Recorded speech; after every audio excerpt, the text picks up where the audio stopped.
ನಮಸ್ಕಾರ. ಮಾರುಕಟ್ಟೆ ಪ್ರಾಬ್ಲಮ್ ವಿಶೇಷ ನೇರ ಪ್ರಸಾರ ಕಾರ್ಯಕ್ರಮಕ್ಕೆ ಸ್ವಾಗತ. ನಾನು ಸುಚೇಂದ್ರ ಆಚಾರ್ಯ. ದಕ್ಷಿಣ ಕನ್ನಡ ಜಿಲ್ಲೆಯ ಪ್ರಮುಖ ಆದಾಯ ಒಂದು ಮರಳುಗಾರಿಕೆಯಾದರೆ ಇನ್ನೊಂದು ಮೀನು ಮಾರುಕಟ್ಟೆ ಅಂತಾನೆ ಹೇಳ್ಬೋದು. ಆದರೆ ಹೆಚ್ಚಿನ ಪ್ರಮಾಣದಲ್ಲಿ ಸರ್ಕಾರಕ್ಕೆ ಆದಾಯ ಹೋಗುತ್ತೆ ಮೀನು ಮಾರುಕಟ್ಟೆಯಿಂದ ಅಥವಾ ಮೀನುಗಾರರಿಂದ. ಆದರೆ ಮೀನನ್ನು ಮಾರುವಂತಹ ಆ ಮಾರಾಟಗಾರರಿಗೆ ಸರ್ಕಾರದಿಂದ ಯಾವ ರೀತಿಯಾದಂತಹ ಅನುದಾನ ಬರುತ್ತೆ, ಆ ಅನುದಾನ ಎಷ್ಟರ ಮಟ್ಟಿಗೆ ಆ ಯೋಜನೆ ಆಗಿರ್ಬೋದು, ಆ ಅನುದಾನದ ಹಣ ಆಗಿರ್ಬೋದು, ಅದರಿಂದ ಬರುವಂತಹ ಸವಲತ್ತುಗಳು ಮೀನು ಮಾರಾಟಗಾರರಿಗೆ ಎಷ್ಟರ ಮಟ್ಟಿಗೆ ತಟ್ಟುತ್ತೆ ಅಥವಾ ಅವರಿಗೆ ತಲುಪುತ್ತೆ ಅನ್ನುವಂಥದ್ದು ಪ್ರಶ್ನೆಯಾಗಿ ಉಳ್ಕೊಳ್ಳುತ್ತೆ. ನಾನು ಮಾತಾಡ್ತಾ ಇರುವಂತಹ ವಿಷಯ ಇನ್ನಂಜೆ ಗ್ರಾಮದಲ್ಲಿ ಒಂದು ಮೀನು ಮಾರುಕಟ್ಟೆ ಇದೆ. ಆದರೆ 1954ರಲ್ಲಿ ಮಾರುಕಟ್ಟೆ ಸ್ಥಾಪನೆ ಆಯಿತು. ಆದರೆ ಈ ಒಂದು 5 ರಿಂದ 10 ವರ್ಷದ ಈಚೆಗೆ ಮಾರುಕಟ್ಟೆ ಫುಲ್ ಸ್ತಬ್ಧವಾಗಿದೆ. ಕಾರಣ ಯಾಕಂತ ಹೇಳಿದ್ರೆ ಸುಸಜ್ಜಿತವಾದಂತಹ ಕಟ್ಟಡ ಅದಾಗಿಲ್ಲ, ಒಂದು ಕಡೆ ಗೋಡೆ ಕುಸಿದಿದೆ, ಇನ್ನೊಂದು ಕಡೆ ಹಂಚೆಲ್ಲ ಬಿದ್ದು ಹೋಗಿದೆ. ಹೀಗಾಗಿ ಅಲ್ಲಿನ ಸಮಸ್ಯೆ ಸಾವಿರಾರಿದೆ. ಆದರೆ ಇದ್ರ ಬಗ್ಗೆ ಸರಿಯಾದಂತಹ ಕ್ರಮವನ್ನು ಸಂಬಂಧಪಟ್ಟಂತಹ ಅಧಿಕಾರಿಗಳು ಯಾಕೆ ಕೈಗೊಳ್ತಾ ಇಲ್ಲ, ಇದ್ರ ಬಗ್ಗೆ ಅಲ್ಲಿನ ಮೀನು ಮಾರಾಟಗಾರರು ಏನು ಹೇಳ್ತಾರೆ, ಅಲ್ಲಿನ ಕಟ್ಟಡ ಯಾವ ಅವ್ಯವಸ್ಥೆಯಿಂದ ಇದೆ, ನೀವೇ ನೋಡ್ಕೊಂಡು ಬನ್ನಿ.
ಬೇರೆನೇ ಇತ್ತು ಮತ್ತೆ ಸೈಕಲ್ದಾಗಲು ಟೆಂಪದಾಗಲು ಏರಾಣ ಬರಂದುತ್ತೇರ ಏರ್ಲಿತ್ತು ಒಂದು ತಾರೆ ಬುದ್ಧಿ ಹೇಳ್ತು ಮಾತಿನ ಮೀನು 4 ಗಂಟೆ ಬತ್ತಿನ ಮೀನು 5 ಗಂಟೆನ ಖಾಲಿ ಆಗ್ತದೆ.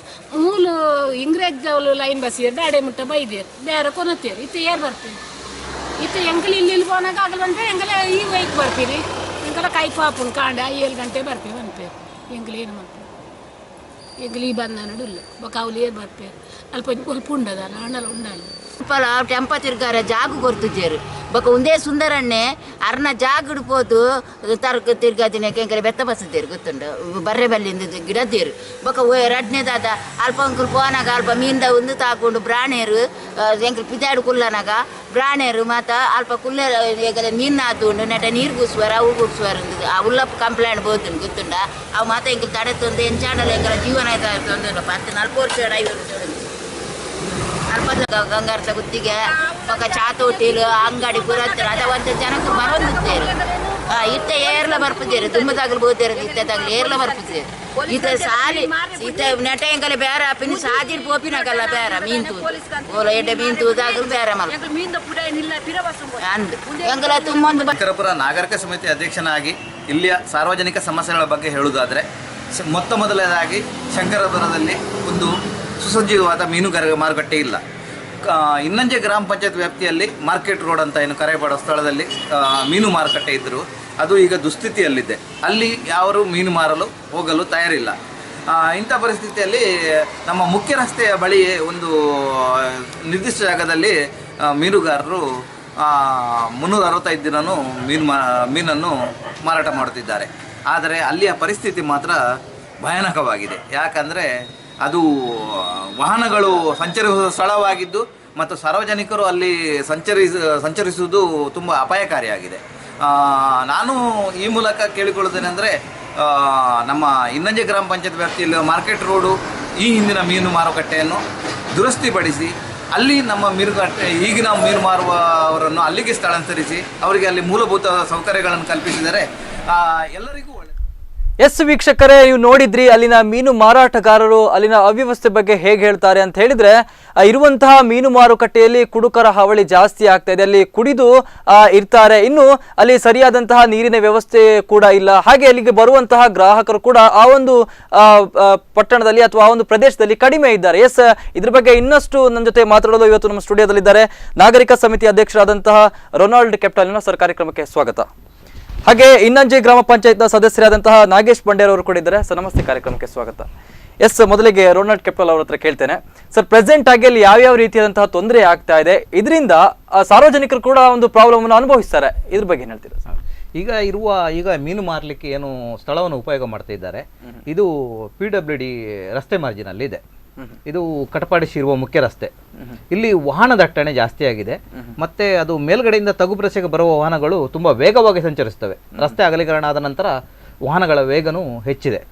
ಮತ್ತೆ ಇನ್ನೊಂದು ಬೇಸರದ ಸಂಗತಿ ಅಂದರೆ, ಈ ಮೀನು ಮಾರುವ ಅವರೇನು ಮೀನು ಮಾಡಲಿಕ್ಕೆ ಉಪಯೋಗ ಮಾಡ್ತಾ ಇದ್ದಾರೆ, ಆ ಜಾಗದ ಸಾಕು ಪ್ರಾಣಿಗಳನ್ನು, ಸಣ್ಣ ಮರಿಗಳನ್ನೆಲ್ಲ ತಂದು ಬಿಡ್ತಾರೆ. ನಾಯಿ ಮರಿ ಇರೋದು, ಬೆಕ್ಕಿನ ಮರಿ ಇರ್ಬೋದು, ಅದನ್ನು ತಂದಲ್ಲಿ ಬಿಡ್ತಾರೆ. ಅದು ಬಿಟ್ಟದ್ದು ಏನಾಗುತ್ತೆ, ಇವರು ಮೀನು ಮಾರುವವರು ಹೋದ ನಂತರ ಆ ಪ್ರಾಣಿ ಮರಿಗಳು ರಸ್ತೆಗೆ ಬಂದು ಯಾವುದಾದ್ರೂ ವಾಹನದ ಚಕ್ರದ ಅಡಿ ಬಿದ್ದು ಸಾಯ್ತವೆ. ದಿನಾಲೂ ನಾವು ನಮ್ಮ ಕಣ್ಣ ಮುಂದೆನೆ ಇದೆಲ್ಲ ನಡೆದು ಹೋಗುತ್ತೆ. ಇದೆಲ್ಲ ನೋಡುವಾಗ ತುಂಬ ಬೇಸರವಾಗುತ್ತೆ. ಮತ್ತೆ ಒಂದು ಗ್ರಾಮ ಅಥವಾ ಒಂದು ಸಣ್ಣ ಪಟ್ಟಣ ಅಭಿವೃದ್ಧಿ ಆಗಬೇಕಾದ್ರೆ ಅಲ್ಲಿ ಕನಿಷ್ಠ ಸರ್ಕಾರ ವತಿಯಿಂದ ಕೆಲವು ಮೂಲಭೂತ ಸೌಕರ್ಯಗಳು ಬೇಕೇ ಬೇಕು. ಈಗ ಸಂತೆ ಇರ್ಬೋದು, ಅಥವಾ ಮೀನು ಮಾರುಕಟ್ಟೆ ಇರ್ಬೋದು, ಅಥವಾ ಆರೋಗ್ಯ ಕೇಂದ್ರ ಇರ್ಬೋದು, ಇಂಥ ಎಲ್ಲ ಸೌಲಭ್ಯಗಳು ಅಲ್ಲಿ ಬರಬೇಕಾದ ಅಗತ್ಯ. ಈ ಶಂಕರಪುರ ಏನಿದೆ, ಇದು ಹೆಸರಿಗೆ ಶಂಕರಪುರ, ಇದು ಇನ್ನಂಜೆ, ಪಾಂಗಾಳ, ಕುರ್ಕಾಲು, ಮುಖ್ಯವಾಗಿ ಕುರ್ಕಾಲು ದೊಡ್ಡ ಈಗ ಸಿಂಗಲ್ ಲಾರ್ಜೆಸ್ಟ್ ಪಂಚಾಯತ್ ಅಂತ ಹೇಳ್ಬೋದು, ಹಾಗೂ ಶಿರ್ವದ ಒಂದು ಭಾಗ, ಹಾಗೂ ಮೂಡಬೆಟ್ಟು ಅಂದರೆ ಕಟ್ಪಾಡಿ ಗ್ರಾಮ ಪಂಚಾಯತ್, ಇದರ ಭಾಗಗಳನ್ನು ಒಳಗೊಂಡ ಪಂಚಗ್ರಾಮಗಳ ಒಂದು ಕೇಂದ್ರ ಸ್ಥಳ.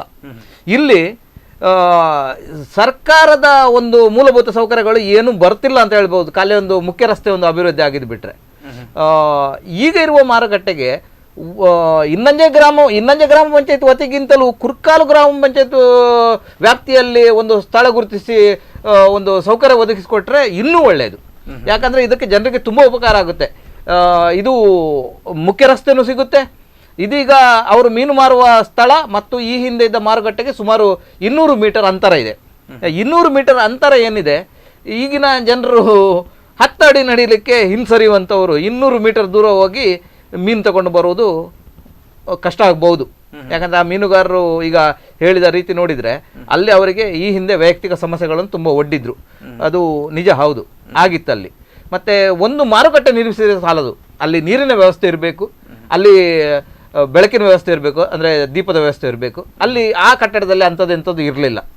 ಮತ್ತು ಅವರಿಗೆ ವಾಹನ ತಿರುಗಿಸ್ಲಿಕ್ಕೆ ಅದಕ್ಕೆ ಯಾವುದೇ ಇರಲಿಲ್ಲ. ಅದು ರಸ್ತೆಗೆ ತಾಗಿಕೊಂಡು ಅಂಚಲ್ಲೇ ಇತ್ತು. ಅಂಥದ್ರಲ್ಲಿ ಮತ್ತೆ ಅವರು ಅಲ್ಲಿ ಹೋಗ್ಲಿಕ್ಕೆ ಕೇಳಲಿಲ್ಲ. ಅಂದರೆ ಅವರು ಅಲ್ಲಿ ಎಲ್ಲಿ ತನಕ ಅಂದರೆ ಪೊಲೀಸ್ ಠಾಣೆ ಮೆಟ್ಟಲ್ ತನಕ ಏರಿತ್ತದು. ಅಲ್ಲಿ ಅವರು ಮೀನು ಮಾರಬಾರದು. ಕೆಲವು ವ್ಯಕ್ತಿಗಳು ವೈಯಕ್ತಿಕವಾಗಿ ಅವ್ರಿಗೆ ತೊಂದರೆಯನ್ನು ಕೊಟ್ಟಿದ್ರು. ಅದು ಎಲ್ಲರ ಗಮನಕ್ಕೆ ಬಂದಿರುವುದೇ. ಅದರ ನಂತರ ಅವರು ಅಲ್ಲಿ ಹೋಗೋದು ಬಿಟ್ಟರು. ಇಲ್ಲಿ ಕೆಳಗಡೆ 200 ಮೀಟರ್ ಕೆಳಗಡೆ ಮುಖ್ಯ ರಸ್ತೆ ಬದಿ ಕೂತ್ಕೊಂಡ್ರು. ಈಗ ಅಲ್ಲಿ ವಾಹನ ದಟ್ಟಣೆ ಒಂದು, ಎರಡನೇದು ಮೀನು ತಗೊಂಡವರು ಸ್ವಲ್ಪ ಎಚ್ಚರ ತಪ್ಪಿ ಹಿಂಬದಿ ಸರಿದ್ರಂದ್ರೆ ಅವರಿಗೂ ವಾಹನ ಬಂದು ಬಡಿಯುವ ಸಾಧ್ಯತೆ ಅಂಥದ್ದಿದೆ. ಯಾವುದೇ ಜೀವಹಾನಿ ಆಗುವ ಮುಂಚೆ ನಾವು ಎಚ್ಚರಗೊಳ್ಳಬೇಕಾಗಿರೋದು ಮುಖ್ಯ. ಮತ್ತೆ ಈಗ ಎಲ್ಲ ಸರ್ಕಾರ ಬೇರೆ ಎಲ್ಲದಕ್ಕೂ ಅನುದಾನ ಕೊಡುತ್ತೆ, ಬೇಡವಾದ ವಿಷಯಕ್ಕೂ ಸರ್ಕಾರಿ ಅನುದಾನ ಸಿಗುತ್ತೆ. ಆದರೆ ಇಂಥ ಮೂಲಭೂತ ಸೌಕರ್ಯಗಳು ಬೇಕಾದಲ್ಲಿ ಅದಕ್ಕೆ ಅನುದಾನ ಇರುವುದಿಲ್ಲ. ಈಗ ಪಂಚಾಯತಿಗೆ ಇನ್ನಂಜೆ ಪಾಂಗಾಳ ಗ್ರಾಮ ಪಂಚಾಯತ್ ಬಗ್ಗೆ ಹೇಳುವುದಾದ್ರೆ, ಪಂಚಾಯತಿಗೆ ಆದಾಯ ಕಡಿಮೆ ಅನ್ನುವ ಮಾತು ಅವ್ರ ಬಾಯಿಂದ ಬಂದಿದೆ. ಅದು ಒಪ್ಪತಕ್ಕದ್ದೇ. ಪಂಚಾಯತಿಗೆ ಆದಾಯ ಕಮ್ಮಿ ಇದೆ. ಯಾಕಂದರೆ ಅಲ್ಲಿ ಪಂಚಾಯತ್ ಕಟ್ಟಡಗಳು ಕಮ್ಮಿ ಇದೆ, ಮನೆಗಳ ಸಂಖ್ಯೆನೂ ಸ್ವಲ್ಪ ಕಡಿಮೆ ಇದೆ. ಹಾಗಾಗಿ ಪಂಚಾಯತಿಗೆ ಆದಾಯ ಕಮ್ಮಿ ಇರ್ಬೋದು. ಆದರೆ ಜನಪ್ರತಿನಿಧಿಗಳು, ಅವರು ಪಂಚಾಯತ್ ಸದಸ್ಯರಿರ್ಬೋದು, ತಾಲೂಕು ಪಂಚಾಯತ್ ಇರ್ಬೋದು, ಜಿಲ್ಲಾ ಪಂಚಾಯತ್ ಇರ್ಬೋದು, ಶಾಸಕರಿರ್ಬೋದು, ಸಂಸದರಿರ್ಬೋದು, ಇವರೆಲ್ಲ ಜನಪ್ರತಿನಿಧಿಗಳು ನಿಜವಾಗಿ ಜನಪರ ಕಾಳಜಿ ಹೊಂದಿದ್ರೆ ಇದು ಯಾವುದೇ ಯೋಜನೆ ಜಾರಿ ಮಾಡಿಸಲಿಕ್ಕೆ ಯಾವ ತೊಂದರೆನೂ ಇಲ್ಲ. ಆದರೆ ಇಲ್ಲಿ ಯಾರಿಗೂ ಏನು ಅಭಿವೃದ್ಧಿ ಆಗಬೇಕೆಂಬ ಮನಸ್ಥಿತಿಯೇ ಇಲ್ಲ ಎನ್ನುವ ಪರಿಸ್ಥಿತಿ ಉದ್ಭವ ಆಗಿದೆ. ಈ ಸಮಸ್ಯೆ ಇವತ್ತು ನಿನ್ನೆದಲ್ಲ, ಸಾಧಾರಣ 10 ವರ್ಷಗಳ ಬೇಡಿಕೆ. ಆದರೆ ಅದು ಈಡೇರಲಿಕ್ಕೆ ಸಾಧ್ಯನೇ ಇಲ್ಲವಾಗಿದೆ. ಇನ್ನು ಇವರು ಈಗ ಅಲ್ಲಿ ಕಟ್ಟಡ ದುರಸ್ತಿ ಮಾಡಿ ಕೊಟ್ಟರು. ಅಲ್ಲಿ ನೀರಿನ ವ್ಯವಸ್ಥೆ ಕಲ್ಪಿಸಲು ಇವರಿಂದ ಆಗುವಂಥ ಮಾತಲ್ಲ ಎಂಬುದು ನನ್ನ ಗಮನಕ್ಕೆ ಬಂದಿದೆ. ಮತ್ತು ಅಲ್ಲಿ ವಿದ್ಯುತ್ ಸಂಪರ್ಕ ಕೊಡಲೇಬೇಕಾಗುತ್ತೆ. ಯಾಕಂದರೆ ಅವರು 7-8 ಗಂಟೆವರೆಗೂ ಇರ್ತಾರೆ. ಅಂಥದ್ರಲ್ಲಿ ಅಲ್ಲಿ ವಿದ್ಯುತ್ ಸಂಪರ್ಕ ಕೊಡಬೇಕಾಗುತ್ತೆ. ಇವರೇನು ಮನಸ್ಸು ಮಾಡಿ ಈಗ ನಾವು ದುರಸ್ತಿ ಮಾಡಿ ಕೊಡ್ತೇವೆ ಅಂತ ಬಂದರೂ ಅಲ್ಲಿ ಅದೆಲ್ಲ ಸೌಲಭ್ಯ ಕೊಡಲಿಕ್ಕೆ ಕಷ್ಟ ಆಗ್ಬೋದು. ಆದರೆ ಕುರ್ಕಾಲು ಗ್ರಾಮ ಪಂಚಾಯತ್ನವರು ಮನಸ್ಸು ಮಾಡಿದರೆ ಅದು ಸಾಧ್ಯವಿದೆ ಮತ್ತು ಜನರಿಗೂ ಉಪಯೋಗ ಆಗ್ಬೋದು. ಎಸ್ ನಾಗೇಶ್ ಅವರೇ, ಸಾಧಾರಣ 1954ರಲ್ಲಿ ಸ್ಥಾಪನೆಗೊಂಡಿದೆ. ನೀವು ಕೂಡ ಅದೇ ಊರಿನವರು. ಆದರೆ ಇಷ್ಟು ಒಂದು ಪ್ರಮಾಣದಲ್ಲಿ ಅವ್ಯವಸ್ಥೆ ಆಗ್ತಾ ಇದೆ, ಮೀನು ಮಾರುವವರಿಗೆ ತುಂಬಾ ತೊಂದರೆ ಆಗ್ತಾ ಇದೆ, ಸಾರ್ವಜನಿಕರಿಗೂ ಕೂಡ ತೊಂದರೆ ಆಗ್ತಾ ಇದೆ. ನಿಮ್ಮ ಆಡಳಿತ ಅವಧಿಯಲ್ಲಿ ಯಾವ ರೀತಿಯಾಗಿ ಕೆಲಸ ಮಾಡಬೇಕು ಅನ್ಕೊಂಡಿದೆ? ಆದ್ರೂ ಇನ್ನೂ ಕೂಡ ದುರವಸ್ಥೆಯಲ್ಲೇ ಇದೆ ಹೊರತು ಯಾವುದೇ ಒಂದು ವ್ಯವಸ್ಥಿತ ರೀತಿಯಲ್ಲಿ ಕಟ್ಟಡ ನಿರ್ಮಾಣವಾಗದಿರುವಂಥದ್ದು. ಅದು ಈಗ ನಾವು ಒಂದು 5-8 ವರ್ಷದಿಂದ ನಾನು ಪಂಚಾಯತ್ ಸದಸ್ಯನಾಗಿದ್ದೇನೆ. ಆವಾಗ ಈಗ ಎಂತ ಗೊತ್ತುಂಟು ಸರ್, ನಾವು ಹೇಳೋದಂದರೆ ನಮಗೆ ಅನುದಾನದ ಕೊರತೆ ತುಂಬ ಉಂಟು. ಯಾಕಂದರೆ ಅವರು ಈಗ ರೊನಾಲ್ಡ್ ಅವರು ಹೇಳಿದ್ದಾರೆ, ಅವರು ಕರೆಕ್ಟ್. ಯಾಕಂದರೆ ಅವರಿಗೆ ಈಗ ನಾವು ಅವರನ್ನು ಇಲ್ಲಿ ಬಂದು ಕೂತ್ಕೊಳ್ಳಿ ವ್ಯಾಪಾರ ಮಾಡಿ ಅಂತ ಹೇಳಿಕ್ಕೂ ಅದಕ್ಕೆ ಒಂದು ವ್ಯವಸ್ಥೆ ಮಾಡಿಕೊಡ್ಬೇಕು. ಅವರಿಗೆ ನೀರಿದ್ದು ವ್ಯವಸ್ಥೆ, ಕರೆಂಟಿದ್ದು ಎಲ್ಲ ವ್ಯವಸ್ಥೆ ಮಾಡಬೇಕು. ಅದು ನಮಗೆ ಅನುದಾನದಿಂದ ಆಗೋದಿಲ್ಲ. ಈ ಸಣ್ಣ ಪಂಚಾಯಿತಿ ನಮಗೆ ಟ್ಯಾಕ್ಸ್ ಎಲ್ಲ ಕಲೆಕ್ಷನ್ ಅಷ್ಟು ಬರೋದಿಲ್ಲ. 7 ಲಕ್ಷ ಬರ್ತದೆ ಅಷ್ಟು ವರ್ಷಕ್ಕೆ. ಅದು ಸಹ ಬೇರೆ ಬೇರೆ ಇದಕ್ಕೆ ಖರ್ಚಾಗ್ತದೆ. ಅದು ಇಷ್ಟು % ಇಡ್ಲಿಕ್ಕೆ ಉಂಟು. ನಾನು ಒಂದು ಕೇಳ್ತೇನೆ, ಯಾಕೆ ಸಣ್ಣ ಗ್ರಾಮ ಪಂಚಾಯತ್ ಅಂದ ಕೂಡಲೇ ಆದಾಯ ಬರೋದಿಲ್ಲ, ಅನುದಾನ ಬರೋದಿಲ್ಲ ಅನ್ನುವಂಥದ್ದು? ಸರ್ಕಾರ ಅನ್ನುವಂಥದ್ದು ಪ್ರತಿಯೊಬ್ಬರಿಗೂ ಕೂಡ ಅಭಿವೃದ್ಧಿಗೋಸ್ಕರ ಸರ್ಕಾರ ಹಣ ಬಿಡುಗಡೆ ಮಾಡ್ತದೆ. ಸಣ್ಣ ಗ್ರಾಮ ಪಂಚಾಯಿತಿ ಆಗಲಿ ಅಥವಾ ದೊಡ್ಡ ಗ್ರಾಮ ಪಂಚಾಯಿತಿ ಆಗಲಿ, ಅಲ್ಲಿನ ಜನಸಂಖ್ಯೆಗೆ ಅನುಗುಣವಾಗಿ ಅಲ್ಲಿನ ಮೂಲಭೂತ ಸೌಕರ್ಯಗಳ ಕೊರತೆ ಇದೆಯೋ ಇದೆಲ್ಲದರ ಅನುಗುಣವಾಗಿ ಸರ್ಕಾರ ಒಂದು ಹಣ ಬಿಡುಗಡೆ ಮಾಡುವಂಥದ್ದು. ಆದ್ರೆ ನಿಮ್ಮ ಗ್ರಾಮ ಪಂಚಾಯತ್ಗೆ ಯಾಕೆ ಬರ್ತಾ ಇಲ್ಲ? ಹಾಗಾದ್ರೆ ನಮಗೆ ಶಾಸನಬದ್ಧ ಅನುದಾನ ಅಂತ ಸ್ಟೇಟ್ ಇದು 10 ಲಕ್ಷ ತನಕ ಬರ್ತದೆ. ಅದು ಸಹ ಬಂದರೆ ಬರ್ತದೆ. 10 ಲಕ್ಷ ಒಮ್ಮೆಲೆ ಬರುವುದಿಲ್ಲ, ಸ್ವಲ್ಪ 3 ಲಕ್ಷ 4 ಲಕ್ಷ ಹಾಗೆ ಬರ್ತದೆ. ಮತ್ತೆ ಒಂದು 14th ಫೈನಾನ್ಸ್ ಅಂತ ಉಂಟು, ಅದು ಸೆಂಟ್ರಲ್ ಗೌರ್ಮೆಂಟ್, ಇದೀಗ ಡೈರೆಕ್ಟ್ ಬರ್ತಾ ಉಂಟು. ಅದರಲ್ಲಿ ಇಷ್ಟು 60% ಕರೆಂಟ್ ಬಿಲ್ಲಿಗೆ ಅಂತ ಕಟ್ ಆಗ್ತದೆ. ಎಕ್ಸೋ ಖಾತೆ ಅಂತ ಉಂಟು, ಅದಕ್ಕೆ ಅದರಲ್ಲಿ ಅನುದಾನ ಇದರಲ್ಲಿ ಇವರು ಕಟ್ ಮಾಡ್ತಾರೆ. ಹಾಗಾಗಿ ನಮಗೆ ಅದರಲ್ಲಿ ಬೇರೆ ಇದೆ ರಸ್ತೆ, ಅದಕ್ಕೆ ರಸ್ತೆಗೆ ಒಂದು, ಮತ್ತು 25% SC/ST, ನಮ್ಮದು SC/ST ಇದರಲ್ಲಿ ಸ್ವಲ್ಪ ಜಾಸ್ತಿ ಇದ್ದಾರೆ. ಹಾಗಾಗಿ ಅದಕ್ಕೆ ಹೋಗ್ತದೆ. ಹಾಗಾಗಿ ಅನುದಾನ ಕಡಿಮೆ ಬರ್ತದೆ. ಹಾಗಾಗಿ ಇಂಥದ್ದೆಲ್ಲ ನಮಗೆ ಇಷ್ಟಿಷ್ಟು ದೊಡ್ಡದು ಇದು ಒಂದು ಕಾಮಗಾರಿ ಮಾಡಬೇಕಾದ್ರೆ ನಮಗೆ ಅನುದಾನ ತುಂಬ ಬೇಕಾಗ್ತದೆ. ಹಾಗೆ ನಮಗೆ ಇಷ್ಟ ಉಂಟು ಇಂಥದ್ದೆಲ್ಲ ಕೆಲಸ ಮಾಡಬೇಕು, ಜನಗಳಿಗೆ ಉಪಕಾರ ಆಗಬೇಕು. ಹಾಗಾದರೆ ನಾವು ನಮ್ಮ ಇದರಲ್ಲಿ ಎಷ್ಟು ಇದು ಉಂಟು ಅಷ್ಟೇ ಇದು ಮಾಡಬೇಕಲ್ಲ.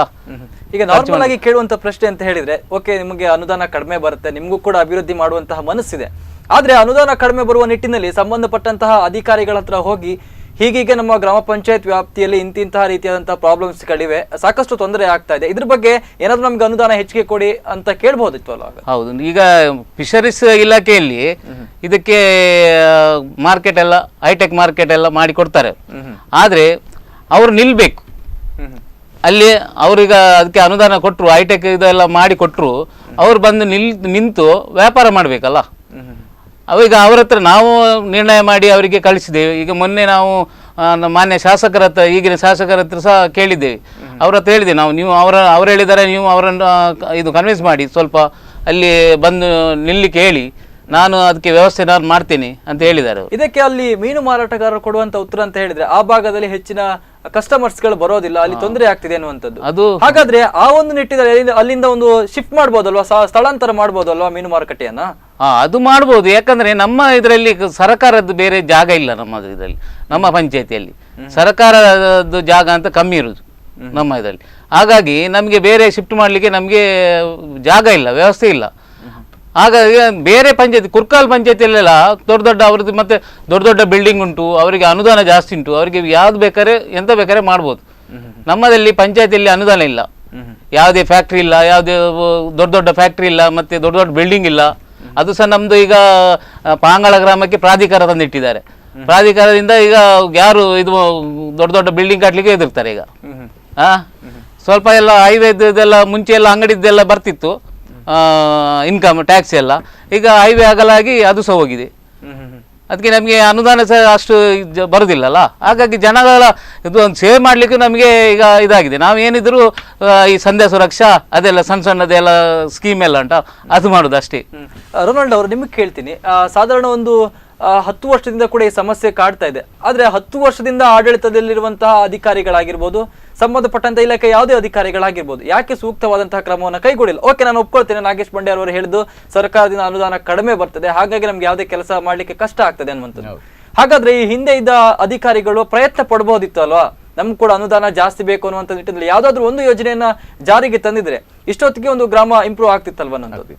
ಇದು ಈ ಸಮಸ್ಯೆ ಈಗ ಮೀನು ಮಾರುಕಟ್ಟೆ ಸಮಸ್ಯೆ, ಮತ್ತೆ ಈಗ ಬಸವದಂಗದಾಣ ಸಮಸ್ಯೆ ಇರ್ಬೋದು, ಕುಡಿಯುವ ನೀರಿನ ಅಲ್ಲಿ ಹಾಹಾಕಾರ ಇದ್ದಿದೆ ಆ ಗ್ರಾಮದಲ್ಲಿ. ಇದು ಎಲ್ಲ ಜನಪ್ರತಿನಿಧಿಗಳ ಗಮನದಲ್ಲಿ ಇಲ್ಲ, ಅಧಿಕಾರಿಗಳ ಗಮನದಲ್ಲಿ ಇಲ್ಲ ಅಂತ ಹೇಳಲಿಕ್ಕೆ ಆಗುದಿಲ್ಲ. ಸ್ಥಳೀಯಾಡಳಿತ ಇರ್ಬೋದು, ಜಿಲ್ಲಾಡಳಿತ ಇರ್ಬೋದು, ಈ ಸಮಸ್ಯೆ ಅವರ ಗಮನದಲ್ಲಿದೆ. ಆದರೆ ಕೆಲಸ ಮಾಡುವವರು ಯಾರು ಇಲ್ಲ.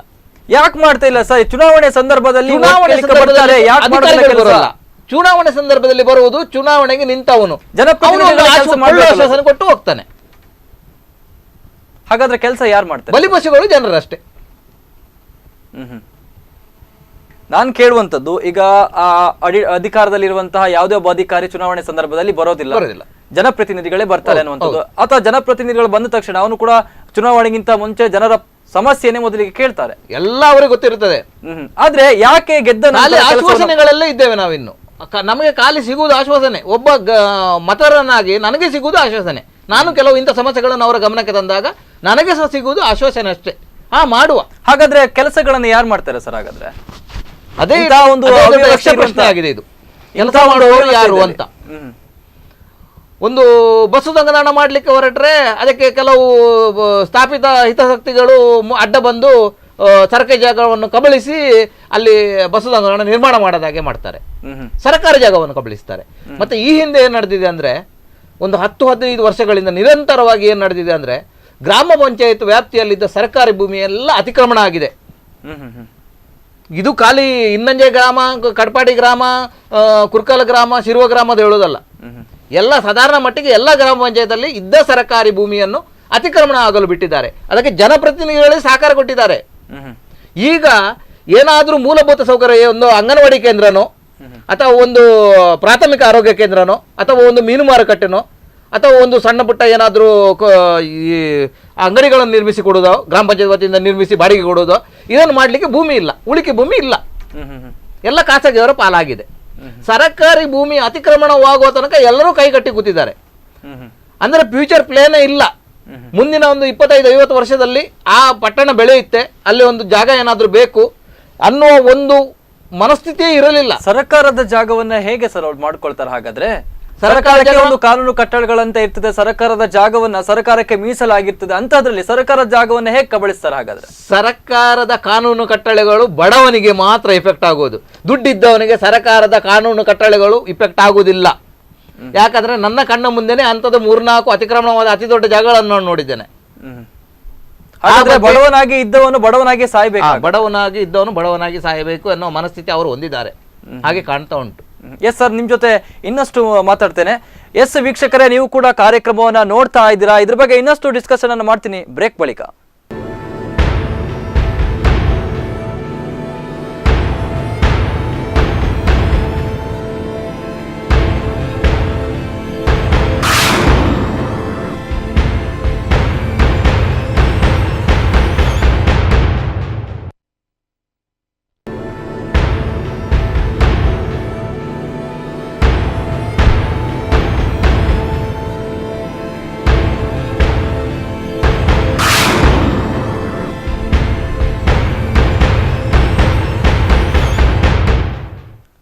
ಬ್ರೇಕ್ ಬಳಿಕ ಮಾರುಕಟ್ಟೆ ಪ್ರಾಬ್ಲಮ್ ವಿಶೇಷ ನೇರ ಪ್ರಸಾರ ಕಾರ್ಯಕ್ರಮಕ್ಕೆ ಸ್ವಾಗತ. ಸರ್ಕಾರ ಯಾವುದೇ ಒಂದು ಯೋಜನೆಯನ್ನ ತರಲಿ, ಬಡವರ ಒಂದು ಅಭಿವೃದ್ಧಿಗೋಸ್ಕರ ಅಥವಾ ಯಾವುದೇ ಒಂದು ಬಡ ಗ್ರಾಮ ಆಗಿರ್ಬೋದು ಅಥವಾ ಜಿಲ್ಲೆ ಆಗಿರ್ಬೋದು, ಇದರ ಒಂದು ಅಭಿವೃದ್ಧಿಗೋಸ್ಕರ ಸರ್ಕಾರ ಕೆಲಸ ಮಾಡಬೇಕು, ಯೋಜನೆಯನ್ನ ರೂಪುಗೊಳಿಸಬೇಕು. ಆದರೆ ಸರಿಯಾದಂತಹ ರೀತಿಯಲ್ಲಿ ಈ ಒಂದು ಕಾನೂನು ಆಗಿರ್ಬೋದು ಅಥವಾ ಯಾವುದೇ ಯೋಜನೆ ಆಗ್ಬೋದು ಹಂಚಿಕೆ ಆಗ್ತಾ ಇಲ್ಲ. ಎಸ್ ನಾಗೇಶ್ ಅವರು, ನಿಮ್ಗೆ ಕೇಳ್ತೀನಿ, ಇವಾಗ ಸರ್ಕಾರ ಯಾವುದೇ ಒಂದು ಯೋಜನೆ ತರಲಿ, ಸರ್ಕಾರ ಇರುವಂತದ್ದು ಬಡವರ ಒಂದು ಅಭ್ಯುದಯಕ್ಕೋಸ್ಕರ. ಹಾಗಾದ್ರೆ ಇರುವಂತಹ ಬಡವರು ಬಡವರಾಗಿ ಇರಬೇಕಾ ಅನ್ನುವಂಥ ಪ್ರಶ್ನೆ ಇದೆ. ಅದು ಸರ್ಕಾರ ಈಗ ಒಂದೊಂದು ಯೋಜನೆ ಏನು ತರ್ತಾರೆ ಅದು ಬಡವರಿಗೆ ಮುಟ್ಟುವುದು ಕಮ್ಮಿ, ಅದನ್ನು ಜಾಸ್ತಿ ದೊಡ್ಡವರೇ ಉಪಯೋಗಿಸ್ತಾರೆ ಜಾಸ್ತಿ. ಇದೆಲ್ಲ ಅದರ ಸರ್ಕಾರದ ಯಾವುದೆಲ್ಲ ಸವಲತ್ತೆಲ್ಲ ಸಿಗ್ತದೆ ಅದೆಲ್ಲ ಬೇರೆ ರೀತಿಯಲ್ಲಿ ಅವರು ಅದಕ್ಕೆ ಬೇಕಾದ ರೆಕಾರ್ಡೆಲ್ಲ ಮಾಡಿಕೊಂಡು ಅದು ಇದು ಮಾಡ್ತಾರೆ. ಆದರೆ ಇವ್ರು ಹೇಳಿದಾಗೆ ಇದು ಸರ್ಕಾರದ್ದು ಜಾಗ ಎಲ್ಲ ಇದು ಮಾಡಿದ್ದಾರೆ ಅಂತ ಹೇಳ್ತಾರಲ್ಲ, ಅದು ಅವ್ರು ಹೇಳಿದ್ದು 100ಕ್ಕೆ 100 ಸತ್ಯ. ಯಾಕಂದರೆ ಮೊನ್ನೆ ನೆರೆ ಬಂತು, ಮೊನ್ನೆ ಮಳೆಗಾಲದಲ್ಲಿ ಜೋರಾಗಿ ಮಳೆ ಬಂದು ಇಡೀ ದೊಡ್ಡ ನೆರೆ ಬಂತು. ನಮ್ಮ ಗ್ರಾಮದಲ್ಲಿ ಈ ತೋಡಲ್ಲಿ ಉಂಟಲ್ಲ, ತೋಡನ್ನೆಲ್ಲ ಅತಿಕ್ರಮಣ ಮಾಡಿ ನೀರು ಹೋಗ್ಲಿಕ್ಕೆ ಆಗದೆ ಅದು ನೆರೆ ಫುಲ್ಲು ಮೇಲೆ ಬಂದು ಎಲ್ಲ ಮನೆ ಎಲ್ಲ ಮುಳುಗಿ ಹೋಗಿದೆ. ಅದು ಪ್ರಾಬ್ಲಮ್ ಎಂಥದ್ದು, ಅದು ಸರ್ಕಾರದ್ದೇ ಪ್ರಾಬ್ಲಮ್. ಯಾಕಂದರೆ ಅದಕ್ಕೆ ಒಂದು ಕಾನೂನನ್ನು ಅಂತ ತಂದರೆ, ಅದು ನಮ್ಮ ಇದರಲ್ಲಿ ಗ್ರಾಮದಲ್ಲೆಲ್ಲ ಹಳ್ಳಿಯಲ್ಲೆಲ್ಲ ಮುಂಚೆ ಇದು ಓಣಿ ಅಂತ ಹೇಳ್ತಾರೆ ನಮ್ಮ ಇದರಲ್ಲಿ, ಅದು ದನ ಕೊರಂಬೋಕು, ಅದೇ ದನ ಎಲ್ಲ ಕರ್ಕೊಂಡು ಇದು ಮೇಯಿಸ್ಲಿಕ್ಕೆ ಎಲ್ಲ ತಗೊಂಡು ಹೋಗ್ಲಿಕ್ಕೆ ಅದೆಲ್ಲ ಉಂಟು. ಮತ್ತೆ ನೀರು ಹೋಗ್ಲಿಕ್ಕೆ ತೋಡು, ದೊಡ್ಡ ದೊಡ್ಡ ತೋಡೆಲ್ಲ ಇದಿತ್ತು. ಅದು ಈಗ ಅದೆಲ್ಲ ಮುಚ್ಚಿ ಹೋಗಿದೆ. ಮುಚ್ಚಿ ಹೋಗಿದೆ ಅಂದರೆ ಸೈಡಲ್ಲೆಲ್ಲ ಇದು ಅವರ ರೆಕಾರ್ಡಲ್ಲಿ ಇರುವುದಿಲ್ಲ. ಅದು ಸೈಡಲ್ಲಿ ಇದು ನಮಗೆ ಬರ್ತದೆ ಅಂತ ಬೇಲೆ ಹಾಕಿ ಈಚೆ ಸಹ ಬೇಲೆ ಹಾಕ್ತಾರೆ, ಈಚೆ ಸಹ ಬೇಲೆ ಹಾಕ್ತಾರೆ, ಹೋಗ್ಲಿಕ್ಕೆ ಇದಿಲ್ಲ ಮತ್ತೆ. ಅಂಥದ್ದೆಲ್ಲ ಇದಾಗಿ ಅದು ದೊಡ್ಡ ಇದು ಮಾಡ. ಅದಕ್ಕೆ ನಾವು ಮೊನ್ನೆ ಪಂಚಾಯತಿಯಲ್ಲಿ ನಿರ್ಣಯ ಮಾಡಿ ಜಿಲ್ಲಾಧಿಕಾರಿಗೆ, ಮಾನ್ಯ ಜಿಲ್ಲಾಧಿಕಾರಿಯವರಿಗೆ ಕಳಿಸಿದ್ದೇವೆ. ಯಾಕಂದರೆ ಯಾವುದೆಲ್ಲ ತೋಡು, ಯಾವುದೆಲ್ಲ ಓಣಿ ಅದೆಲ್ಲ ಉಂಟಲ್ಲ, ಅದನ್ನು ಗುರುತಿಸಬೇಕು. ಯಾಕಂದರೆ ಇಲ್ದಿದ್ರೆ ಮುಂಚೆಗೆ ಸಹ ಪ್ರಾಬ್ಲಮ್ ಅದು. ಒಂದು ಹೇಳ್ತೀನಿ, ಈಗ ತೋಡುಗಳಾಗಿರ್ಬೋದು, ಸಣ್ಣ ಸಣ್ಣ ಓಡಿಗಳಾಗಿರ್ಬೋದು, ಇದನ್ನು ಅತಿಕ್ರಮಣ ಮಾಡಿದ್ರಿ ಅಂತ ಹೇಳ್ತೀರಾ. ಈಗ ನಾರ್ಮಲ್ ಆಗಿ ಯಾವುದೊಂದು RTC ಆಗಿರ್ಬೋದು, ಜಾಗವನ್ನು ರೆಕಾರ್ಡ್ ಮಾಡುವಾಗ ಡೀಟೇಲ್ಸ್ ಬೇಕಾಗುತ್ತೆ, ಅದರ ನೀಲನಕ್ಷೆ ಗ್ರಾಮ ಪಂಚಾಯತ್ ಇರುತ್ತೆ. ಹಾಗಾದ್ರೆ ಅದರನ್ನ ಮುಂದಿಟ್ಕೊಂಡು ಯಾಕೆ ಕೆಲಸ ಮಾಡ್ತಾ ಇದ್ದಾರೆ ಇವರು? ಹಾಗಾದ್ರೆ ಗ್ರಾಮ ಪಂಚಾಯತ್ ನೀಲನಕ್ಷೆ ಲೆಕ್ಕಕ್ಕಿಲ್ವಾ ಹಾಗಾದ್ರೆ ಇವರಿಗೆ? ಗ್ರಾಮ ಪಂಚಾಯತ್ ವ್ಯವಸ್ಥೆಯನ್ನು ಒಂದು ರೀತಿ ಕಟ್ಟಿ ಹಾಕಲಾಗಿದೆ. ಯಾಕಂದ್ರೆ ಈಗ ಈ ಪಾರಂಬೋಕ್ ಜಾಗ, ಅದು ನೀರು ಹರಿಯಲು ಇರುವ ದಾರಿ, ಅಥವಾ ಈ ಹಿಂದೆ ಈ ಎತ್ತಿನ ಗಾಡಿಗಳು ಸಂಚರಿಸಿದ ದಾರಿ, ಅಥವಾ ಈ ದನಗಳಿಗೆ ಮೇಯಲು ಮೀಸಲಿಟ್ಟ ಹುಲ್ಲುಗಾವಲು ಪ್ರದೇಶ ಕರ್ಕೊಂಡು ಹೋಗ್ಲಿ, ಇದೆಲ್ಲ ಏನಿತ್ತು, ಇದನ್ನೆಲ್ಲ ದೊಡ್ಡ ಸ್ವಲ್ಪ ಅಧಿಕಾರಸ್ಥ ಇದ್ದವರು ಅತಿಕ್ರಮಣ ಮಾಡಿದ್ದಾರೆ. ಅದಕ್ಕೆ ದಾಖಲೆ ಏನು ಇಲ್ಲ. ಆದರೆ ಅದನ್ನು ತೆರವು ಮಾಡಲು ಪಂಚಾಯತಿಗೆ ಆಗುದಿಲ್ಲ. ಯಾಕಂದ್ರೆ ಪಂಚಾಯತ್ ಜಿಲ್ಲಾಡಳಿತಕ್ಕೆ ತಿಳಿಸಬೇಕು, ಜಿಲ್ಲಾಡಳಿತ ತಹಸೀಲ್ದಾರ್ ಮುಖಾಂತರ ಅದು ಸ್ಥಳಾಂತರ ಇದು ಅತಿಕ್ರಮಣ ತೆರವಾಗಬೇಕು. ಈ ಎಲ್ಲ ಪ್ರಕ್ರಿಯೆ ಮುಗಿಯುವಾಗ 10-20 ವರ್ಷ ಹೋಗುತ್ತೆ. ಅಲ್ಲಿ ತನಕ ಸಮಸ್ಯೆಗಳು ನಿರಂತರವಾಗಿರ್ತವೆ. ಒಂದು ಆಡಳಿತ ಬದಲಾಯಿತಂದ್ರೆ ಮೊದಲಿನವರು ಮಾಡಿದ ಕೆಲಸ ಅಲ್ಲಿಗೆ ನಿಂತೋಯ್ತು, ಎರಡನೇವರು ಬಂದವರು ಅದನ್ನು ನೋಡುವ ಅನ್ನುವ ರೀತಿ ಮನಸ್ಥಿತಿ ಹೊಂದಿರುತ್ತಾರೆ. ಅದು ಅಲ್ಲಿಗೆ ಆ ಸಮಸ್ಯೆ ಅಲ್ಲಿಗೆ ಶಾಶ್ವತವಾಗಿ ಉಳಿದು ಬಿಡುತ್ತದೆ. ಹಾಗಾದ್ರೆ ಅಂತಹ ಕೆಲಸ ಯಾಕಾಗ್ತದೆ ಸರ್? ಜನಪ್ರತಿನಿಧಿಗಳಾಗಿರ್ಬೋದು ಅಥವಾ ಅಧಿಕಾರಿಗಳಾಗಿರ್ಬೋದು, ಜನರ ನೋವುಗಳಿಗೆ ಸ್ಪಂದಿಸಬೇಕು, ಜನರಿಗೆ ಆಗಿರುವಂತಹ ಸಮಸ್ಯೆಗಳನ್ನ ತಲೆದೂಗಿಸಬೇಕು. ಇಂತಹ ನಿಟ್ಟಿನಲ್ಲಿ ಅಧಿಕಾರಿಗಳಿಗೆ ಈಗ ಸಂಬಳ ಹೋಗ್ತಿರೋದು ಜನರ ತೆರಿಗೆ ಹಣದಿಂದ. ಖಂಡಿತ. ಆದ್ರೆ ಜನರ ತೆರಿಗೆ ಹಣದಿಂದ ಅವರಿಗೆ ಸಂಬಳ ಹೋಗ್ತಿದ್ದಾದ್ರೆ ಅವರು ಕೆಲವು ದೊಡ್ಡ ಮಟ್ಟದ ಅಧಿಕಾರಿಗಳು AC ರೂಮಿಂದ ಹೊರಗೆ ಬರಲು ತಯಾರಿಲ್ಲ. ಖಾಲಿ ನಾವೇನು ದೂರು ಸಲ್ಲಿಸಿದ್ರೆ ಅದು ಕಾಗದ ಪತ್ರಗಳಲ್ಲಿ ಉಳಿದು ಹೋಗುತ್ತೆ. ಇದು ಅನುಭವ ನನಗೆ 12 ವರ್ಷದಿಂದ ಆಗಿದೆ. ಈ ಅತಿಕ್ರಮಣದ ವಿರುದ್ಧ ನಾನೊಂದು ಸಲ್ಲಿಸಿದ ದೂರು 2009ರಲ್ಲಿ ಸಲ್ಲಿಸಿದ ದೂರು 9 ವರ್ಷ ಇನ್ನೂ ಇತ್ಯರ್ಥ ಆಗಿಲ್ಲ. ರಾಜ್ಯ ಮಟ್ಟದಲ್ಲಿ ಇದೆ, ಜಿಲ್ಲಾ ಮಟ್ಟದಿಂದ ರಾಜ್ಯ ಮಟ್ಟ ತನಕ ಹೋಯ್ತು, ಇಲ್ಲೂ ಅಲ್ಲಿ ಇದೆ, ಅದಕ್ಕೆ ಏನೂ ಆಗಿಲ್ಲ. ಅಂಥದ್ದೆಲ್ಲ ಇರುವಾಗ ಇಂಥ ಸಮಸ್ಯೆಗಳನ್ನು ಬಗೆಹರಿಸಲಿಕ್ಕೆ ಪಂಚಾಯತಲ್ಲಿ ಸಾಧ್ಯ ಆಗಲ್ಲ ಅಂತಲ್ಲ, ಪಂಚಾಯತಲ್ಲಿ ಚುನಾಯಿತ ಪ್ರತಿನಿಧಿಗಳು ಮತ್ತು ಆಡಳಿತ ಇದು ಪರಸ್ಪರ ಹೊಂದಾಣಿಕೆ ಮಾಡಿಕೊಂಡು ಆ ಬಗ್ಗೆ ಮುತುವರ್ಜಿ ವಹಿಸಿದ್ರೆ ಸಾಧ್ಯವಿದೆ. ನಾವು ಇಂಗ್ಲಿಷಲ್ಲಿ ಅದನ್ನು ಫಾಲೋ ಅಪ್ ಅಂತ ಹೇಳ್ತೇವೆ. ಅದನ್ನು ಮಾಡ್ತಾ ಇದ್ರೆ ಸಾಧ್ಯವಿದೆ. ಮತ್ತೆ ಈಗ ಹೆಚ್ಚಿನ ಭೂಮಿ ಸರ್ಕಾರಿ ಭೂಮಿ ಅತಿಕ್ರಮಣ ಆಗಿರೋದ್ರಿಂದ ಇದು ಅದೇ ತೋಡಿನ ಸಮಸ್ಯೆ. ಯಾಕಂದ್ರೆ ನೀರಿನ ಹರಿವಿಗೆ ಏನು ಜಾಗ ಇತ್ತು ಅದನ್ನು 2 ಕಡೆಯಿಂದ ಅತಿಕ್ರಮಣ ಮಾಡಿಕೊಂಡು ಬಂದು ಅದು ಈಗ ನ್ಯಾರೋ ಸಪುರ ಆಗಿರೋದ್ರಿಂದ ಅಲ್ಲಿ ಸರಾಗವಾಗಿ ನೀರು ಹರಿಯಲಿಕ್ಕೆ ಸಾಧ್ಯವಾಗುವುದಿಲ್ಲ, ನೆರೆ ಬಂದಿದೆ. ಈ ಸಮಸ್ಯೆ ಈ ಬಾರಿ ಅಂತೂ ಹಲವಾರು ಕಡೆ ಅನುಭವಿಸಿದೆ ಜನರು. ಅದು ಮುಂದೆ ಸಹ ಈಗ ನಿಲ್ಲದಿದ್ರೆ ಉಂಟಲ್ಲ, ಅದಕ್ಕೆ ಏನಾದರೂ ಸರ್ಕಾರ ಏನಾದರೂ ವ್ಯವಸ್ಥೆ ಮಾಡದಿದ್ರೆ ಅದು ಮುಂಚೆ ದೊಡ್ಡ ಇದು ಅಲ್ಲಿ ಕೇರಳದಲ್ಲೆಲ್ಲ ಮೊನ್ನೆ ಆಯ್ತಲ್ಲ, ಅದಕ್ಕಿಂತ ದೊಡ್ಡದಾಗ್ತದೆ ಇದು. ಇನ್ನು ನಾನು ಕೇಳುವಂಥದ್ದಂದ್ರೆ, ಯಾವುದೇ ಒಂದು ರಾಜ್ಯ ಆಗಿರ್ಬೋದು ಅಥವಾ ಜಿಲ್ಲೆ ಆಗಿರ್ಬೋದು, ತಾಲೂಕು ಆಗಿರ್ಬೋದು, ಗ್ರಾಮ ಆಗಿರ್ಬೋದು, ಏನಾದರೂ ಒಂದು ಅಭಿವೃದ್ಧಿ ಕುಂಠಿತವಾಗಿದೆ ಅಥವಾ ಅಭಿವೃದ್ಧಿ ಅವಶ್ಯಕತೆಯಲ್ಲಿ ಇದೆ ಅನ್ನುವಂತಹ ನಿಟ್ಟಿನಲ್ಲಿ ಯಾವುದೊಂದು ಯೋಜನೆಯನ್ನು ಜಾರಿಗೊಳಿಸಬೇಕು ಅಥವಾ ಇಂತಹ ಒಂದು ವ್ಯವಸ್ಥೆಗೆ ಸ್ಪಂದನೆಯನ್ನು ನೀಡಬೇಕು ಅನ್ನುವಂತಹ ನಿಟ್ಟಿನಲ್ಲಿ ಸರ್ಕಾರಕ್ಕೆ ಮನವಿಯನ್ನು ತಿಳಿಸ್ತಾರೆ. ಅಥವಾ ಸರ್ಕಾರದ ಕಡಿಮೆ ಆದಾಯ ಬರ್ತಾ ಇದ್ರೆ, ಇಲ್ಲ ಸರ್ ನಮಗೂ ಕೂಡ ಆದಾಯ ಜಾಸ್ತಿ ಬೇಕು, ನಮ್ಮ ಊರಿನಲ್ಲಿ ಕೂಡ ಸಮಸ್ಯೆಗಳು ಜಾಸ್ತಿ ಇದೆ ಅನ್ನುವಂಥ ನಿಟ್ಟಿನಲ್ಲಿ ಅವರಿಗೂ ಕೂಡ ಹೇಳ್ಕೊಂಡ್ರೆ ಅನುದಾನ ಬರ್ತದೆ. ಹಾಗಾದ್ರೆ ನಿಮಗೆ ಅನುದಾನ ಯಾಕೆ ಬರ್ತಾ ಇಲ್ಲ? ಇಲ್ಲ, ಅದು ನಾವು ಎಂತ ಮಾಡಿದರು ಅವರಿಗೆ ಅವರ ಗೈಡ್ಲೈನ್ಸ್ ಅಂತ ಇರ್ತದೆ. ಒಂದೊಂದು ಪಂಚಾಯತಿ ಜನಸಂಖ್ಯೆ ಆಧಾರ ಮೇಲೆ ಇಷ್ಟ ಅಂತ ಅನುದಾನ ಇದು ಮಾಡ್ತಾರೆ, ಅವರು ರಿಲೀಸ್ ಮಾಡ್ತಾರೆ.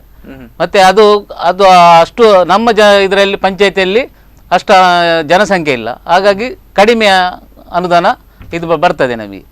ಮತ್ತು ಉತ್ಪತ್ತಿ ಇಲ್ಲ ಅಷ್ಟೇ, ಪಂಚಾಯತಿಯಲ್ಲಿ ಇನ್ಕಮ್ ಬೇಕು, ವಿಸ್ತೀರ್ಣ ಜಾಸ್ತಿ, ಜನಸಂಖ್ಯೆ ಕಮ್ಮಿ ಇದ್ದು ಅಲ್ಲಿ ಮೂಲಭೂತ ಸೌಕರ್ಯಗಳನ್ನು ಕಲ್ಪಿಸಬೇಕಾದ್ರೆ ಕುಡಿಯುವ ನೀರಿನ ವ್ಯವಸ್ಥೆಗೆ 75% ಅನುದಾನ ಕುಡಿಯುವ ನೀರಿನ ವ್ಯವಸ್ಥೆಗೆ ಹೋಗಿಬಿಡುತ್ತೆ. ವಿದ್ಯುತ್ ಬಿಲ್, ಪಂಪ್ ಆಪರೇಟರ್ಗಳ ಸಂಬಳ, ಮತ್ತೆ ಈ ನಳ್ಳಿಗಳ ದುರಸ್ತಿ, ಅದು 75% ಅದಕ್ಕೆ ಹೋಗಿಬಿಡುತ್ತೆ. ನಾನು ಹೇಳುವ ಪ್ರಕಾರ ಇನ್ನೊಂದು ಪ್ರಶ್ನೆ ಅಂತ ಹೇಳಿದ್ರೆ, ಅಲ್ಲಿ ಬರುವಂತಹ ಹಣ 75% ಭಾಗ ಇಂತದ್ರಕ್ಕೆ ಖರ್ಚಾದ್ರೆ ಅಲ್ಲಿ ಇರುವಂತಹ ಏನು ಜನರು ಕೂಡ ಕಡಿಮೆ ಅಂತ ಹೇಳ್ತಿದ್ದೀರಾ, ಹಾಗಾದ್ರೆ ಅಷ್ಟು ಪ್ರಮಾಣದ ಖರ್ಚೆಲ್ಲ ಆಗ್ತದಾ? ಅಂದ್ರೆ ಈಗ ಒಂದು ಮನೆಯಿಂದ ಒಂದು ಮನೆಗೆ 500 ಮೀಟರ್ ಅಂತರ ಇದ್ರೆ ಈ ಪೈಪ್ ಲೈನ್ ಏನು ಹೋಗ್ಬೇಕು, ಅದಕ್ಕೆ ಆಗಿಲೇಬೇಕಾಗುತ್ತೆ. ಅದೇ ಪೈಪ್ ಲೈನ್ ಕೂಡ ಒನ್ ಟೈಮ್ ಮಾಡುವಂತ ಕೆಲಸ, ಒನ್ ಟೈಮ್ ಮಾಡುವಂತ ಕೆಲಸ. ಹಾಗಾಗಿ ಅಷ್ಟು ಪ್ರಮಾಣದಲ್ಲಿ ಖರ್ಚು ಆಗ್ತದ ಅನ್ನುವಂಥದ್ದು ಆಗತ್ತೆ.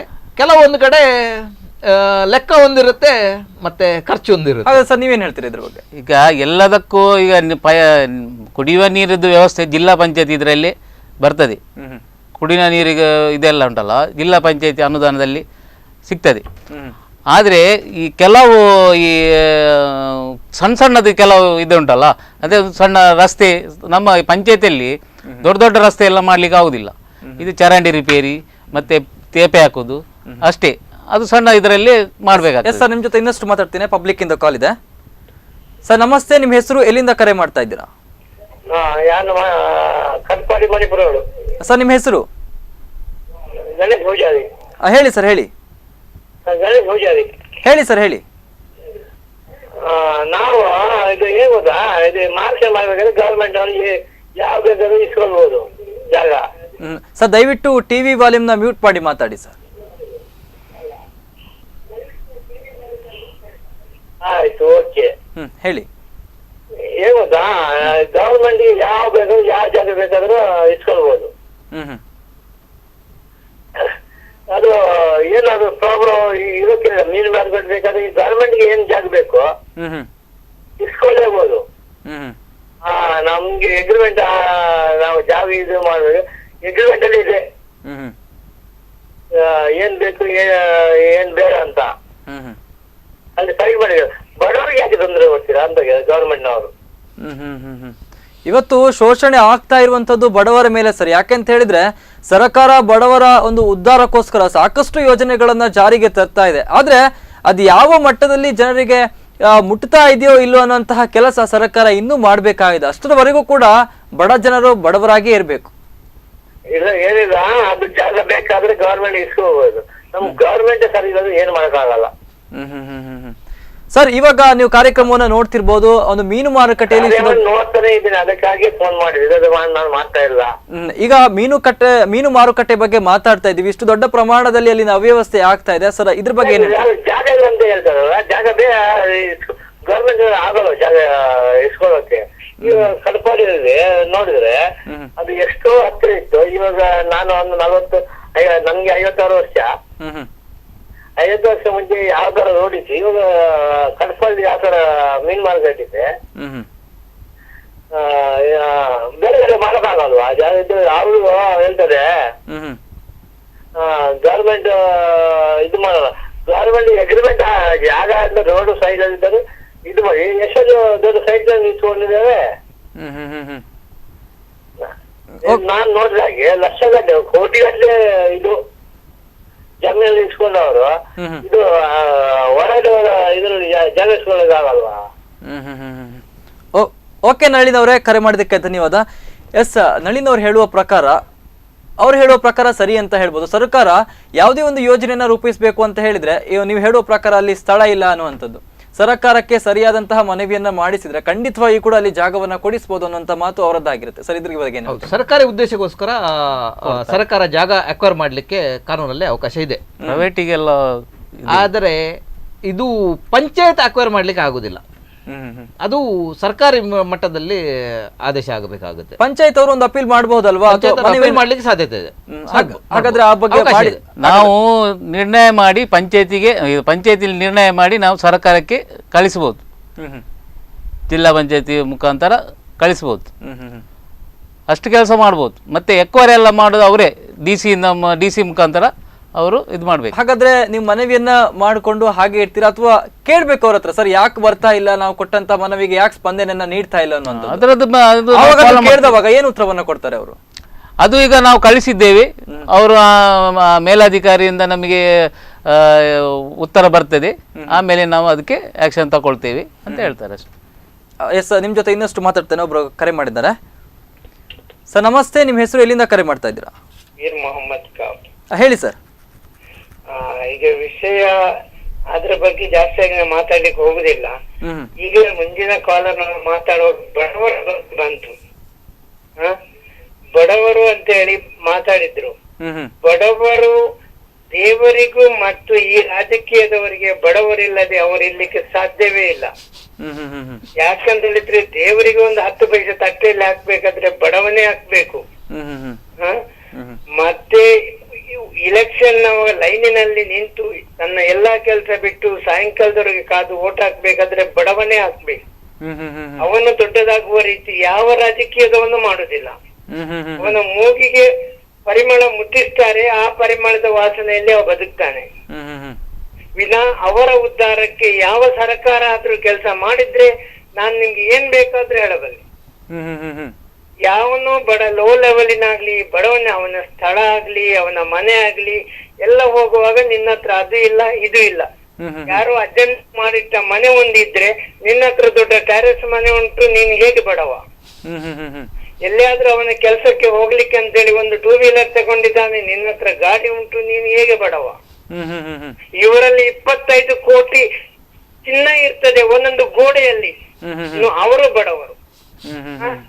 ಹಾಗಾದ್ರೆ ಅವ್ರ ಹತ್ರ ಒಬ್ಬೊಬ್ರ ಹತ್ರ 100 ಪವನ್ 200 ಪವನ್ ಬೆಳ್ಳಿ ಬಂಗಾರ ಇರ್ತದೆ, ಅವರು ಬಡವರು. ಇವನ ಹತ್ರ 10,000 ಬ್ಯಾಂಕಿನಲ್ಲಿದ್ರೆ ಅವ ಬಡವನಲ್ಲ. ಹಾಗಾದ್ರೆ ಇವರು ಬಡವರನ್ನು ಉದ್ಧಾರ ಮಾಡುದು ಯಾವಾಗ? ಖಂಡಿತವಾಗಿಯೂ ಸಹ ನಮ್ಮ ಕಾರ್ಯಕ್ರಮದ ಪ್ರಶ್ನೆಯೂ ಕೂಡ ಹಾಗೆ. ಸಾಧಾರಣ 5-10 ವರ್ಷದಿಂದ ಮೀನು ಮಾರುಕಟ್ಟೆ ಪಾಳು ಬಿದ್ದಿದೆ, ಅದರ ಕೇಳೋ ಸ್ಥಿತಿನೇ ಯಾರಿಗೂ ಇಲ್ಲ ಅಂತ ಹೇಳ್ತಾರೆ. ಕೇಳಿದ್ರೆ ಅವ್ರಿಗೆ ಇನ್ನೊಮ್ಮೆ ಓಟ್ ಸಿಗ್ಬೇಕಲ್ಲ. ಎಲ್ರೂ ಹಣವಂತರಾದ್ರೆ ಅಲ್ಲಿ ಬಿಸಿಲಿನಲ್ಲಿ ನಿಲ್ಲುದಿಲ್ಲ ಸ್ವಾಮಿ. ನೀವ್ ನೋಡಿ ಇಲೆಕ್ಷನ್ ಆದಾಗ, ನೀವು ಮೀಡಿಯಾದವರಲ್ವಾ, ಇಲೆಕ್ಷನ್ ನಲ್ಲಿ ಲೈನ್ ನಲ್ಲಿ ನಿಂತವರ ಅವರ ಇನ್ಕಮ್ ಲೆಕ್ಕ ಮಾಡಿ ನೀವು. ಗಾಡಿಯಲ್ಲಿ ಬಂದವ ಡೈರೆಕ್ಟ್ ಬಂದು ಹೋಗ್ಲಿಕ್ಕೆ ಸಾಧ್ಯ ಇದ್ರೆ ಮಾತ್ರ ವೋಟ್ ಹಾಕ್ತಾನೆ, ಎರೆಬೋಡಿಯ ವೋಟ್ ಅಂತ ಹೇಳ್ತಾನೆ. ಬಡವ ಹಾಗಲ್ಲ, ನಿಯತ್ತಿನಲ್ಲಿ ಬೆಳಿಗ್ಗೆ ಹೋಗಿ, ನಾನು ಇಲೆಕ್ಷನ್ ನಲ್ಲಿ ಕೆಲಸ ಮಾಡಿದ್ದವ, ನಾನಲ್ಲಿ ನೋಡಿದ್ದೇನೆ ಅವರನ್ನು. 9 ಗಂಟೆಗೆ ಬಂದು 12:30 ಗಂಟೆಗೆ ಹಿಂದೆ ಹೋದ ಜನರನ್ನು ನಾನು ತೋರಿಸ್ತೇನೆ. ಅವರು 50 ರೂಪಾಯಿ 100 ರೂಪಾಯಿ ಕೆಲಸ ಮಾಡುವವರು. ಆ ದಿವಸ ಹಣ ಇಲ್ಲ. ನಿಜವಾಗಿ ಅವರಿಗೆ ಯಾವ ಪಕ್ಷದವನು ಹಣ ಕೊಡುದಿಲ್ಲ, ಹೆಸರು ಮಾತ್ರ. ಹಣ ತಗೊಳ್ಳುವುದು ಮೀಡಿಯೇಟರ್. ಅವರು ಇರುವವರೆಗೆ ರಾಜಕೀಯ ಪಕ್ಷಗಳಿದ್ದಾವೆ, ಈ ಬಡವರು ಇರುವ ತನಕ ದೇವಸ್ಥಾನಗಳು ಎಲ್ಲ ಇದ್ದೇವೆ. ಅವರಿಲ್ಲ, ಇದೆಲ್ಲವೂ ಇಲ್ಲ.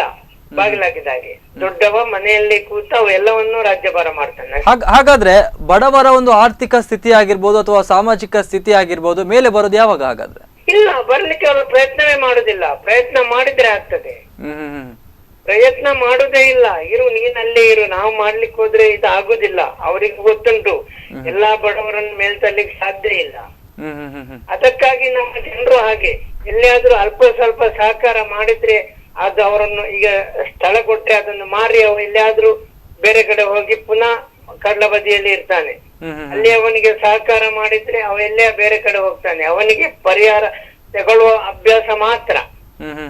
ಅಂತವರು ಇದ್ದಾರೆ. ಪ್ರತಿಯೊಂದು ಸರ್ಕಾರವನ್ನೇ ದೂರುವುದಿಲ್ಲ. ನೀವು ಕಡಲ ಕೊರೆತ ನೋಡಿರ್ಬೋದು. ಒಂದು ಸಲ ಕಡಲು ಅವರಿಗಿಂತ ಮೇಲೆ ಬಂದಿರ್ತದೆ, ಪರಿಹಾರ ಅಲ್ಲಿ ಸಿಕ್ಕಿರ್ತದೆ. ಮತ್ತೊಂದು ಸಲ ನೀವು ಮನೆ ನೋಡಿ ಅದಕ್ಕಿಂತ ಕೆಳಗೆ ಇರ್ತದೆ. ಅಂಥದ್ದು ಇದೆ. ಇದನ್ನ ಎಲ್ಲವನ್ನು ಸರಿ ಮಾಡಿಸ್ಬೇಕಾದ್ರೆ ಯಾರು ಬರ್ಬೇಕು ಯಾರು ಹೋಗ್ಬೇಕು ಎಂಬ ಪ್ರಶ್ನೆ ಇಲ್ಲ. ನಮ್ಮನ್ನು ನಾವು ಸರಿ ಮಾಡಿಸ್ಕೊಂಡು ಹೋಗ್ಬೇಕಷ್ಟೇ. ಓಕೆ ಸರ್, ಕರೆ ಮಾಡೋದಕ್ಕೆ ಧನ್ಯವಾದ. ಎಸ್, ಅವ್ರು ಹೇಳುವ ಪ್ರಕಾರ ಸರ್ಕಾರದ ಕಾನೂನು ವ್ಯವಸ್ಥೆ ಅಧಿಕಾರಿಗಳೇನಿದ್ದಾರೆ ಅವರೇ ಕೂಡ ಕೆಲಸ ಮಾಡ್ತಾ ಇಲ್ಲ. ಹಾಗಾದ್ರೆ ಬಡವರು ಉದ್ಧಾರ ಆಗೋದು ಯಾವಾಗ ಅಂತ ಸರ್, ಇದ್ರ ಬಗ್ಗೆ ನಿಮ್ ಜೊತೆ ಇನ್ನಷ್ಟು ಚರ್ಚೆಯನ್ನ ಮಾಡ್ತೇನೆ. ಎಸ್ ವೀಕ್ಷಕರೇ, ನೀವು ಕಾರ್ಯಕ್ರಮವನ್ನ ನೋಡ್ತಾ ಇದ್ರ, ಈ ಒಂದು ಮೀನು ಮಾರುಕಟ್ಟೆಯ ಸಮಸ್ಯೆ ಜನರಿಗೆ ತುಂಬಾ ದೊಡ್ಡ ಮಟ್ಟದಲ್ಲಿ ಕಾಡ್ತಾ ಇದೆ. ಇದ್ರ ಬಗ್ಗೆ ಇನ್ನಷ್ಟು ಡೀಟೇಲ್ಸ್ ಅನ್ನ ಕೊಡ್ತೀನಿ ಬ್ರೇಕ್ ಬಳಿಕ.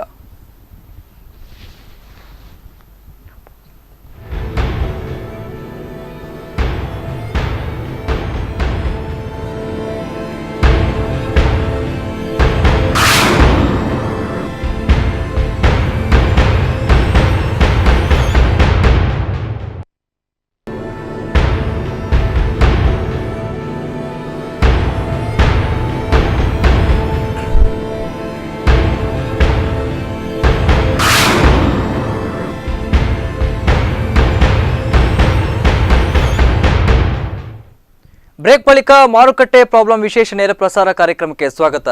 ಎಸ್ ಸರ್, ನಾನು ನಿಮ್ಮ ಜೊತೆ ಮಾತಾಡ್ತಾ ಇದ್ದೇನೆ. ಇನ್ನು ಅಲ್ಲಿನ ಸ್ಥಳೀಯರು ಹೇಳುವ ಪ್ರಕಾರ ಅಥವಾ ನಮಗೆ ಬಂದ ಮಾಹಿತಿ ಪ್ರಕಾರ ಅವ್ರು ಪ್ರೆಸೆಂಟ್ ಆಗಿ ಏನು ಮೀನನ್ನ ಮಾರಾಟಕ್ಕೆ ಕೂತಿದ್ದಾರೆ ಆ ಜಾಗದ ಹಿಂದುಗಡೆ PW ಸರ್ಕಾರಿ ಜಾಗ ಕೂಡ ಇದೆ ಅನ್ನುವಂಥದ್ದು. ಅಲ್ಲಿ ಯಾಕೆ ಒಂದು ಮೀನು ಮಾರುಕಟ್ಟೆಯನ್ನ ಕಟ್ಟಬಾರ್ದು ಅಂತ?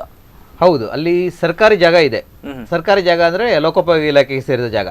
ಈಗ ರಸ್ತೆ ಅಗಲೀಕರಣವಾದ ನಂತರ ಎರಡು ಬದಿಯಲ್ಲಿ ಈ ಕಾಂಕ್ರೀಟ್ ಚರಂಡಿಯನ್ನು ನಿರ್ಮಾಣ ಮಾಡಲಾಗಿದೆ ಮಳೆ ನೀರು ಹರಿದು ಹೋಗಲು.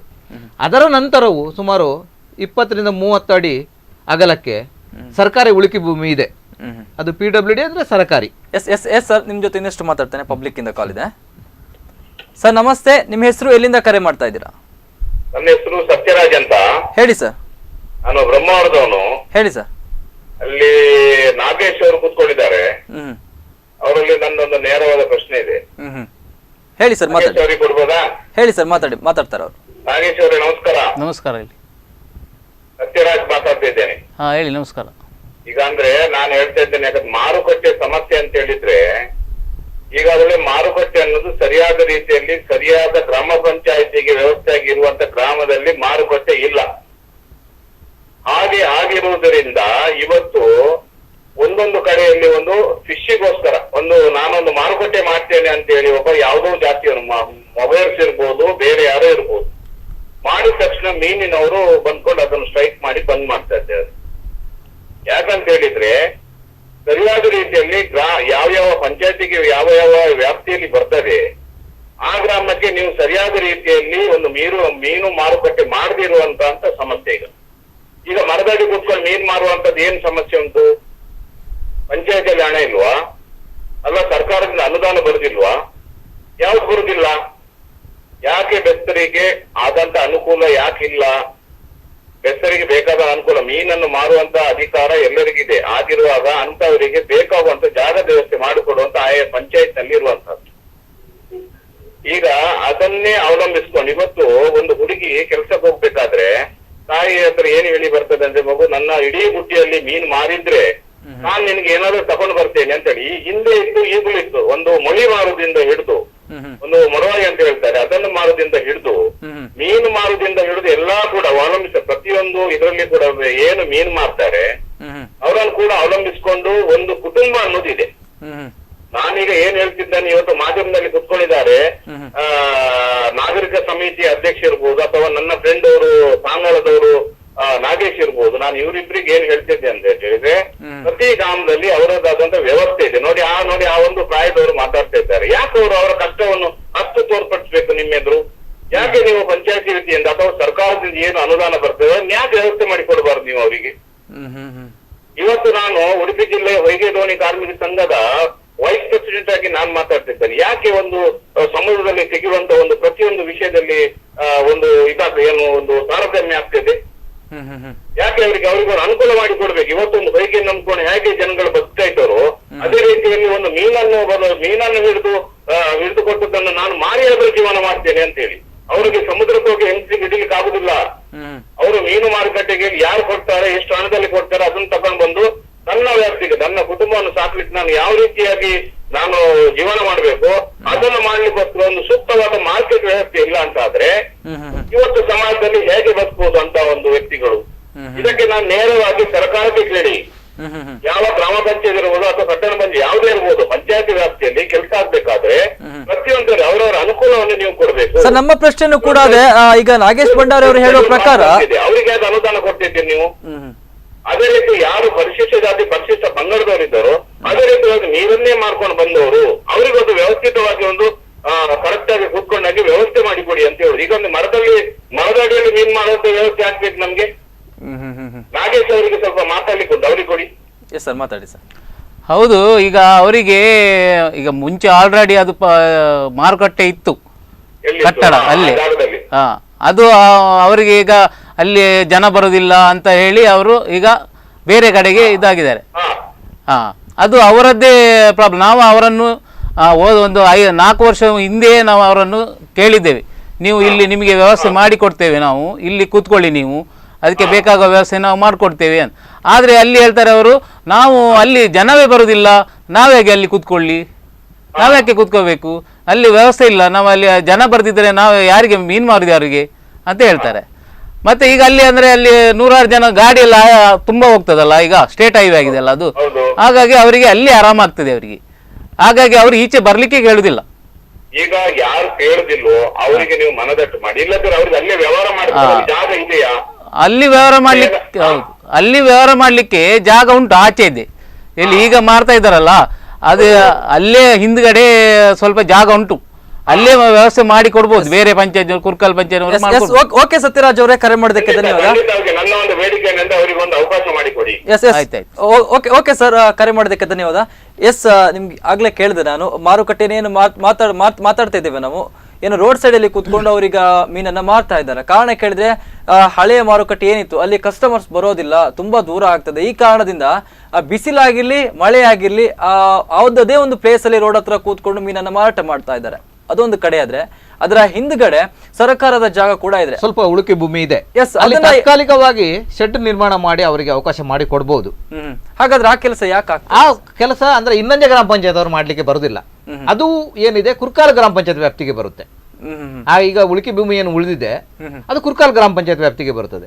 ಮತ್ತೆ ಕುರ್ಕಾಲ್ ಗ್ರಾಮ ಪಂಚಾಯತ್ ಆಡಳಿತ ಮನಸ್ಸು ಮಾಡಿದ್ರೆ ಇದು ಸಾಧ್ಯವಿದೆ. ಆದ್ರೆ ಅವರು ಮನಸ್ಸು ಮಾಡುವುದೇ ಸಂಶಯ. ಯಾಕಂದ್ರೆ ಒಂದು ಅಷ್ಟು ದೊಡ್ಡ ಶಂಕರಪುರ ಪೇಟೆಯಲ್ಲಿ, ಒಂದು ಕುರ್ಕಾಲ ಗ್ರಾಮ ಪಂಚಾಯತ್ ವ್ಯಾಪ್ತಿಯಲ್ಲಿ ಶಂಕರಪುರ ಪೇಟೆಯಲ್ಲಿ ಇದ್ದ ಬಸ್ಸು ತಂಗುದಾಣ, ಇದ್ದ ಸರ್ಕಾರಿ ಬಾವಿ ಎಲ್ಲ ಹೋಗಿದೆ. ಅದು ಖಾಸಗಿಯವರ ಒಂದು ಒತ್ತಡದಿಂದ ಅದನ್ನು ಪಂಚಾಯತ್ ತೆರವು ಮಾಡಿದೆ. ಅಲ್ಲಿ ಇನ್ನು ಈ ಹಿಂದೆ ಇದ್ದ ಸಾರ್ವಜನಿಕ ಬಸ್ಸು ತಂಗುದಾಣವನ್ನೇ ತೆರವು ಮಾಡಿದವರು ಈ ಹಿಂದೆ ಇದ್ದ ಸರ್ಕಾರಿ ಕುಡಿಯುವ ನೀರಿನ ಬಾವಿಯನ್ನೇ ಬ್ರಿಟಿಷರ ಸಮಯದಲ್ಲಿ ನಿರ್ಮಾಣವಾಗಿರೋದು, ಸ್ವಾತಂತ್ರ್ಯಕ್ಕಿಂತ ಮುಂಚೆ, ಅಂತ ಒಂದು ಉತ್ತಮ ನೀರಿನ ವ್ಯವಸ್ಥೆ ಇರುವ ಬಾವಿಯನ್ನೇ ತೆರವು ಮಾಡಿದವರು, ಅದನ್ನು ಮುಚ್ಚಿಬಿಟ್ಟವರು.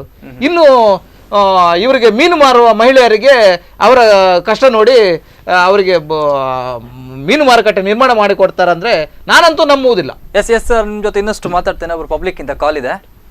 ಸರ್ ನಮಸ್ತೆ, ನಿಮ್ಮ ಹೆಸರು, ಎಲ್ಲಿಂದ ಕರೆ ಮಾಡ್ತಾ ಇದ್ದೀರಾ? ನಾನು ಜರಟ್ಟ ಅಂತೇಳಿ ಮಂಗಳೂರಿನಿಂದ. ಹೇಳಿ ಸರ್. ಸಾಮಾಜಿಕ ಹೋರಾಟಗಾರ. ಹೇಳಿ ಸರ್, ಹೇಳಿ. ನೋಡಿ, ಇವಾಗ ತಾವು ಮಾರುಕಟ್ಟೆ ಬಗ್ಗೆ, ಸಮಸ್ಯೆ ಬಗ್ಗೆ ತಾವು ಕಾರ್ಯಕ್ರಮ ಇಟ್ಟಿದ್ದೀರಿ. ಇವತ್ತು ಮಾರುಕಟ್ಟೆ ಒಂದೇ ಅಲ್ಲ, ಕೆಲವು ಸಾಮಾನ್ಯರಿಗೆ ಏನೆಲ್ಲ ಬೇಕು ಅದು ಯಾವುದು ಕೂಡ ಈಗ ನಮಗೆ ಸಿಗುದಿಲ್ಲ. ಸಾಮಾನ್ಯ ಜನರಿಗೆ ಇವತ್ತು ನಾವು ಬದಲಾವಣೆ ಕಾಣುವುದು ಏನು ಹೇಳಿದರೆ, ಈ ರಾಜಕೀಯ ಮುಖಂಡರ ಆಫೀಸುಗಳು ಚಂದ ಆಗ್ತಾ ಇವೆ, ಅವರ ಕಾರುಗಳು ಬದಲಾಗುತ್ತವೆ, ಅವರ ಬಂಗ್ಲೆಗಳು ಬದಲಾಗುತ್ತವೆ, ಅವರ ಬಂಗ್ಲೆಯಲ್ಲಿ ಇರುವ ಫರ್ನಿಚರ್ ಎಲ್ಲ ಬದಲಾಗ್ತದೆ. ಆದರೆ ನಾಗರಿಕರು ಉಪಯೋಗ ಮಾಡುವ ಮಾರುಕಟ್ಟೆಗಳು, ಬಸ್ಸು ತಂಗುದಾಣಗಳು, ಸರ್ಕಾರಿ ಆಸ್ಪತ್ರೆಗಳು, ಇವು ಎಲ್ಲ ಈಗ 100 ವರ್ಷದ ಹಿಂದೆಗಿಂತ ಆ ಪರಿಸ್ಥಿತಿಗೆ ಬಂದು ಮುಟ್ಟಿದೆ. ಆದ ಕಾರಣ ಜನರು ಇವರಿಗೆ ಬುದ್ಧಿ ಕಲಿಸಲಿಕ್ಕೆ ನಂಗೆ ಯಾವುದು ಕೂಡ ಅಸಾಧ್ಯ ಕಾಣುವುದಿಲ್ಲ. ಚುನಾವಣೆಗಳಲ್ಲಿ ಇವರಿಗೆ ಬುದ್ಧಿ ಕಲಿಸುವುದು, ಇನ್ನೊಬ್ಬನಿಗೆ ಓಟು ಕೊಟ್ಟು ಕೂಡ ಅವನು ಕೆಲಸ ಮಾಡುವುದು ಅದೇ. ಆದ ಕಾರಣ ನಾನು ಇವತ್ತು ತಮ್ಮ ಸ್ಪಂದನ ಟಿವಿ ಮುಖಾಂತರ ನಾನು ಕರೆ ಕೊಡ್ತೇನೆ, ದಯಮಾಡಿ ನಮ್ಗೆ ಸಾಯೋ ಮೊದಲು ನಮ್ಗೆ ಕರ್ಮ ಅಂತ ಹೇಳಿದೆ, ಸತ್ತ ನಂತರ ನಮ್ಗೆ ಸ್ವರ್ಗ ನರಕ ಅಂತ ಹೇಳಿದೆ. ಈ ಕರ್ಮ ನಮ್ಗೆ ಜೀವಂತ ಇರುವಾಗ ನಮ್ಮ ಜನಪ್ರತಿನಿಧಿಗಳಿಗೆ ಸಿಗದಂತೆ ದಯಮಾಡಿ ಜನರ ಎಲ್ಲ ಅಗತ್ಯಗಳನ್ನು ಪೂರೈಸಲಿ ಅಂತೇಳಿ ನಾನು ಎಲ್ಲ ರಾಜಕೀಯ ಮುಖಂಡರಿಗೆ ನಮ್ಮ ಸ್ಪಂದನ ಟಿವಿಯ ಮುಖಾಂತರ ನಾನು ಕೇಳಿಕೊಳ್ತೇನೆ. ಓಕೆ ಸರ್, ಸ್ಪಂದನ ವಾಹಿನಿಗೆ ಕರೆ ಮಾಡೋದಕ್ಕೆ ಧನ್ಯವಾದ. ಎಸ್, ಈಗಾಗಲೇ ಹೇಳ್ತಿದೀವಿ ಸರ್, ಬ್ರಿಟಿಷರ ಕಾಲದಲ್ಲಿರುವಂತಹ ಬಾವಿಯನ್ನ ಕೂಡ ತೆರವುಗೊಳಿಸಿದ್ದಾರೆ, ಅಲ್ಲಿ ಮುಚ್ಚಿ ಹಾಕಿದ್ದಾರೆ ಅನ್ನುವಂಥದ್ದು. ಹಾಗಾದ್ರೆ ಯಾಕೆ ಮಾಡಿದ್ರು ಇಂತಹ ಕೆಲಸಗಳನ್ನ? ಯಾಕೆ ಮಾಡಬೇಕು? ಜನಪ್ರತಿನಿಧಿ ಆಗಿರ್ಬೋದು ಅಥವಾ ಅಧಿಕಾರಿಗಳಾಗಿರ್ಬೋದು, ಜನರು ಇಷ್ಟು ಮಟ್ಟದ ತೊಂದರೆಯಲ್ಲಿದ್ದಾರೆ. ನೀವು ಹೇಳುವ ಪ್ರಕಾರ ಇನ್ನೊಂಜರೆ ನೀರಿನ ಕೊರತೆ ಕೂಡ ಎದ್ದು ಕಾಣ್ತಾ ಇದೆ. ಅಂತದ್ರಲ್ಲಿ ಈ ರೀತಿಯಾದಂತಹ ಕೆಲಸ ಮಾಡೋದು ಎಷ್ಟರ ಮಟ್ಟಿಗೆ ಸರಿ ಸರ್? ಹಾಗಾದ್ರೆ ಇಲ್ಲ, ಜನರಿಗೆ ಈಗ ಗ್ರಾಮ ಪಂಚಾಯತ್ ವ್ಯವಸ್ಥೆ ಅಂದ್ರೆ ಸ್ಥಳೀಯ ಜನರಿಗೆ ಅದೊಂದು ವಿಧಾನಸಭೆ ಇದ್ದಾಗೆ. ಖಂಡಿತ.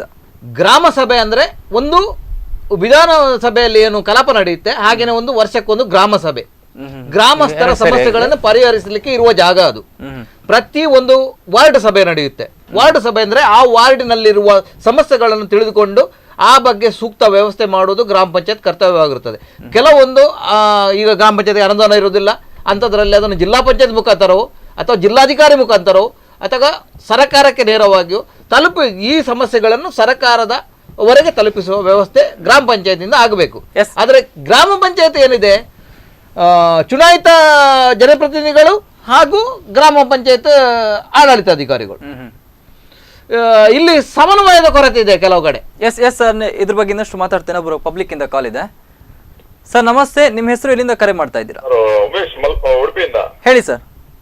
ನೋಡಿ ಸರ, ಹ್ಮ್ ಈಗ ಇನ್ನಂಜೆ ಮಾರುಕಟ್ಟೆ ನಮ್ಮ ಒಂದು ತಾಯಂದ್ರು ಹ್ಮ್ ಆ ಮರದಡಿಯಲ್ಲಿ ಮೀನ್ ಮಾರೋ ಪರಿಸ್ಥಿತಿ ನೋಡಿದ್ರೆ ನೋಡಿ ಸರ್, ನಮ್ಮ DC ಅವರಿಗೆ ಯಾಕೆ ಅರ್ಥ ಆಗೋದಿಲ್ಲ? ಈಗ ಎಲ್ಲಿದೆ ಮ್ಯಾಟ್ ತೆಗಿತಾರೆ, ನಮ್ಮ DC ಅವರಿಗೆ ಕಣ್ಣು ಕಾಣುದು ಸರ್ ನಮಗೆ ಇದು. ಈಗ ಗ್ರಾಮ ಪಂಚಾಯತ್ ಅವರು ನಾಗೇಶ್ ಕೂತಿದ್ದಾರೆ, ಮತ್ತೆ ರೊನಾಲ್ಡ್ ಅವರು ಕೂತಿದ್ದಾರೆ. ಈಗ ನಾವೊಂದು ಪ್ರೆಸ್ ಮೀಟಿಂಗ್ ಬಂದಿದ್ದೇವೆ, ಅಲ್ಲಿ ಕೂತ್ಕೊಂಡು ನಾವು ಮಾತಾಡಲ್ಲ ಸರ್. ಈಗ ನಮ್ಗೆ ಮೀನ್ ಬೇಕಾ, ಮಟನ್ ಬೇಕಾ, ಕೋಳಿ ಬೇಕಾ, ನಾವ್ ಯಾವ ಪ್ಲೇಸ್ ಅಲ್ಲಿ ನಾವು ಹೋಗ್ತಾ ಇಲ್ವಾ? ಮತ್ತೆ ಈಗ ಉಡುಪಿಯಲ್ಲಿ ಬಿಗ್ ಬಾಸ್ ಇದೆ, ನಾವ್ ಹೇಗೆ ನಮ್ಮ ಉಡುಪಿಯಲ್ಲಿ ಬೇರೆ ಅಂಗಡಿ ಬಿಗ್ ಬಾಸ್ ಯಾಕೆ ಹೋಗುದು? ಅದೇ ಸರ್, ನಮ್ಮ ಮಾರುಕಟ್ಟೆ ಚಂದ ಮಾಡಿಬಿಡುವ, ಅಲ್ಲಿ ಮಾರುಕಟ್ಟೆ ಯಾಕೆ ಮಾಡ್ಲಿಕ್ಕೆ ಆಗುದು? ನಮ್ಮ ಟೀಚರ್ ಕಣ್ಣು ಕಾಣು ಸರ್ ಇಲ್ಲಿ. ಅದೆಲ್ಲ ತೋರಿಸ್ತಾರ. ನೀವು ಪಂಚಾಯತ್ ಅವ್ರಿಗೆ ಹೇಳ್ಬೇಕು ಸರ್, ನೀವು ಅವ್ರಿಗೆ ನೀವು ಪ್ರೆಸ್ ಮೀಟಿಂಗ್ ಕರಿತೀರಿ, ಅವ್ರು ಕೂರಿಸ್ಕೊಳ್ಳಿ, ಅವ್ರಿಗೆ ಸ್ವಲ್ಪ ನೀವು ಹೇಳ್ಬೇಕು ಸರ್, ಸ್ಪಂದನದವರು. ಯಾಕೆ ಅರ್ಥ ಆಗುದಿಲ್ಲ ನೋಡಿ? ನಮ್ಮ ತಾಯಂದ್ರು ಎಷ್ಟು 70 above year ನೋಡಿ, ಅವ್ರು ಮರದಲ್ಲಿ ಕೂತಿರ, ಅಲ್ಲಿಲ್ಲದೆ ಅವರು ಕೂತ್ಕೊಂಡಿದ್ದಾರೆ, ಮೀನ್ ಮಾಡ್ತಾ ಇದ್ದಾರೆ. ಆ ಪಕ್ಕಕ್ಕೆ DC ಕರ್ಕೊಂಡ್ಬಂದು ತೋರಿಸ್ತಾರೆ ಅವರಿಗೆಲ್ಲ. ಯಾಕೆ ಅರ್ಥ ಆಗುದಿಲ್ಲ ನೋಡಿ? ನಾವು ಒಂದು ಪ್ರೆಸ್ ಮೀಟಿಂಗ್ ಬಂದ ತಕ್ಷಣ ನಾವು ದೊಡ್ಡ ಜನ ಆಗುದಿಲ್ಲ ಸರ್. ಅಲ್ಲಿ ಎಂತ ವಿಷಯ ಉಂಟು ಆ ಕಷ್ಟಗಳನ್ನು ಸರಿಯಾಗಿ ಮಾತಾಡಿ ಜನರಿಗೆ ತೋರಿಸ್ಕೊಡ್ತೀವಿ ಸರ್. ಓಕೆ ಉಮೇಶ್ ಅವರೇ, ಸ್ಪಂದನ ವಾಹಿನಿಗೆ ಕರೆ ಮಾಡೋದಕ್ಕೆ ಧನ್ಯವಾದ. ಎಸ್ ರೊನಾಲ್ಡ್ ಅವರೇ, ಕಡೆಯದಾಗಿ ಈ ಒಂದು ಅವ್ಯವಸ್ಥೆ ಬಗ್ಗೆ ಏನ್ ಹೇಳ್ತೀರಾ? ಆ ಗ್ರಾಮ ಪಂಚಾಯತ್ ಅಥವಾ ಅಧಿಕಾರಿಗಳು ಎಚ್ಚೆತ್ಕೊಂಡು ಒಂದು ಸರಿಯಾದಂತಹ ಸುಸಜ್ಜಿತ ವ್ಯವಸ್ಥೆಯಲ್ಲಿ ಮೀನು ಮಾರುಕಟ್ಟೆಯನ್ನ ಮಾಡ್ತಾರಾ, ಅಥವಾ ಇದ್ರ ಬಗ್ಗೆ ನಿಮ್ಮ ಒಪಿನಿಯನ್ ಏನು? ಮೀನು ಮಾರುಕಟ್ಟೆ ಅವ್ಯವಸ್ಥೆ ಇರ್ಬೋದು, ಅಥವಾ ಬಸ್ಸು ತಂಗುದಾಣ ಇಲ್ಲದಿರ್ಬೋದು, ಈ ಸಮಸ್ಯೆಗಳು ಜಿಲ್ಲಾಧಿಕಾರಿ ಗಮನದಲ್ಲೂ ಇವೆ.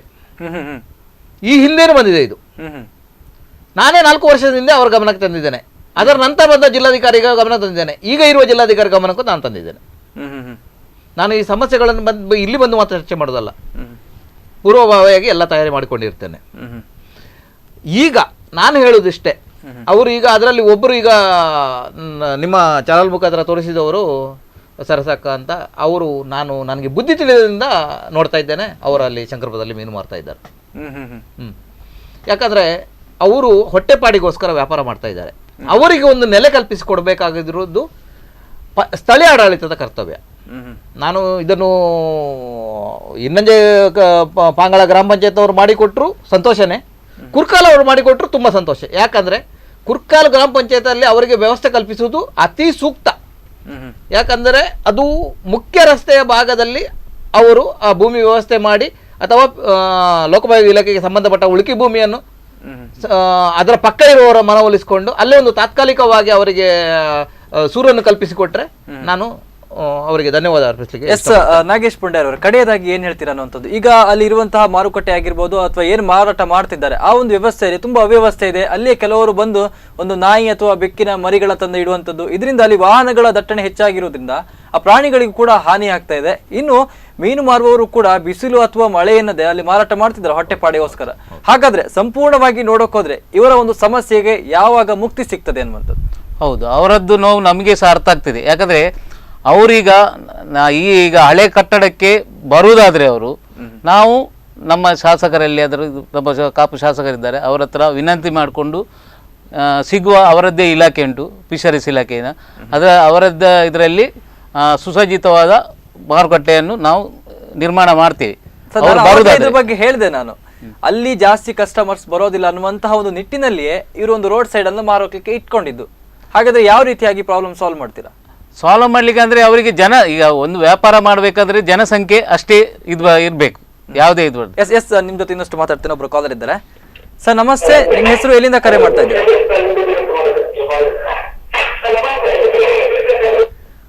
ಓಕೆ, ಟಿವಿ ವಾಲ್ಯೂಮ್ನ ಜಾಸ್ತಿ ಇಟ್ಕೊಂಡಿದ್ದಾರೆ ಸರ್, ಹೇಳಿ.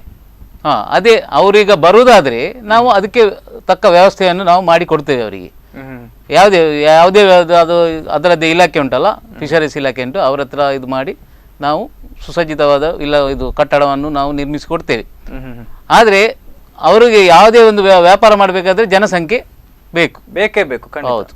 ಹಾಗಾದ್ರೆ ಇಲ್ಲಿ ನಾವು ನಮ್ಮ ಇದು ಈಗ ಕಟ್ಟಡ ಉಂಟಲ್ಲ, ಅದು ಈಗ ಅದಷ್ಟು ಜನಸಂಖ್ಯೆ ಅಷ್ಟು ಓಡಾಡೋದು ಇದು ಇಲ್ಲ ಅದು ಜನಸಂಖ್ಯೆ. ಅದಾದ್ರೆ ಶಂಕರಪುರದಿಂದ ಅದು ಒಳ ರಸ್ತೆ, ಅದು ಶಂಕರಪುರದಿಂದ ಇನ್ನಂಜೆ ಹೋಗೋದು ಒಂದು ಒಳಗ ರಸ್ತೆ ಅದು ಅಷ್ಟೇ. ಹಾಗಾಗಿ ಅವರಿಗೆ ಸ್ವಲ್ಪ ವ್ಯಾಪಾರ ಮಾಡಲಿಕ್ಕೆ ಕಷ್ಟ ಆಗ್ಬೋದು. ಮತ್ತು ಬೇರೆ ಕಡೆ ಶಿಫ್ಟ್ ಮಾಡಲಿಕ್ಕೆ ನಮ್ಮ ಹತ್ರ ಜಾಗ ಇಲ್ಲ. ಅದು ಸರ್ಕಾರಿ ಜಾಗ ಇದು, ಅದು ಪೇಟೆಯಲ್ಲೇ ಇರಬೇಕು ಜಾಗ. ಪೇಟೆಯಲ್ಲಿ ಸಿಟಿಯಲ್ಲಿ ಇರ್ದಿದ್ರೆ ಸ್ವಲ್ಪ ಮತ್ತೆ ಅವರಿಗೆ ಕಷ್ಟ, ವ್ಯಾಪಾರ ಆಗೋದಿಲ್ಲ. ಇದು ದೂರ ಇದರಲ್ಲಿ ಸ್ವಲ್ಪ ಒಳಗೆಲ್ಲ ಇದ್ರೆ ಯಾರು ಹುಡ್ಕೊಂಡು ಹೋಗ್ತಾರೆ ಸೀದಾ. ಈಗ ಎಲ್ಲಿ ವ್ಯವಸ್ಥೆ ಆದಷ್ಟು ಬೇಗ ಎಲ್ಲಿ ವ್ಯವಸ್ಥೆ ಸಿಗ್ತದೆ ಬಸ್ ಇದೆ ವ್ಯವಸ್ಥೆಯಲ್ಲಿಟ್ಟು ಅಲ್ಲಿ ಬಸ್ ಹತ್ಕೊಂಡು ಸೀದಾ ಕಾಪು ಇಲ್ದಿದ್ರೆ ಕಟ್ಪಾಡಿಗೆ ಹೋಗ್ತಾರೆ. ಓಕೆ ಸರ್, ಇಷ್ಟೊತ್ತು ನಮ್ಮ ಕಾರ್ಯಕ್ರಮಕ್ಕೆ ಬಂದು ಮಾತಾಡೋದಕ್ಕೆ ಧನ್ಯವಾದ.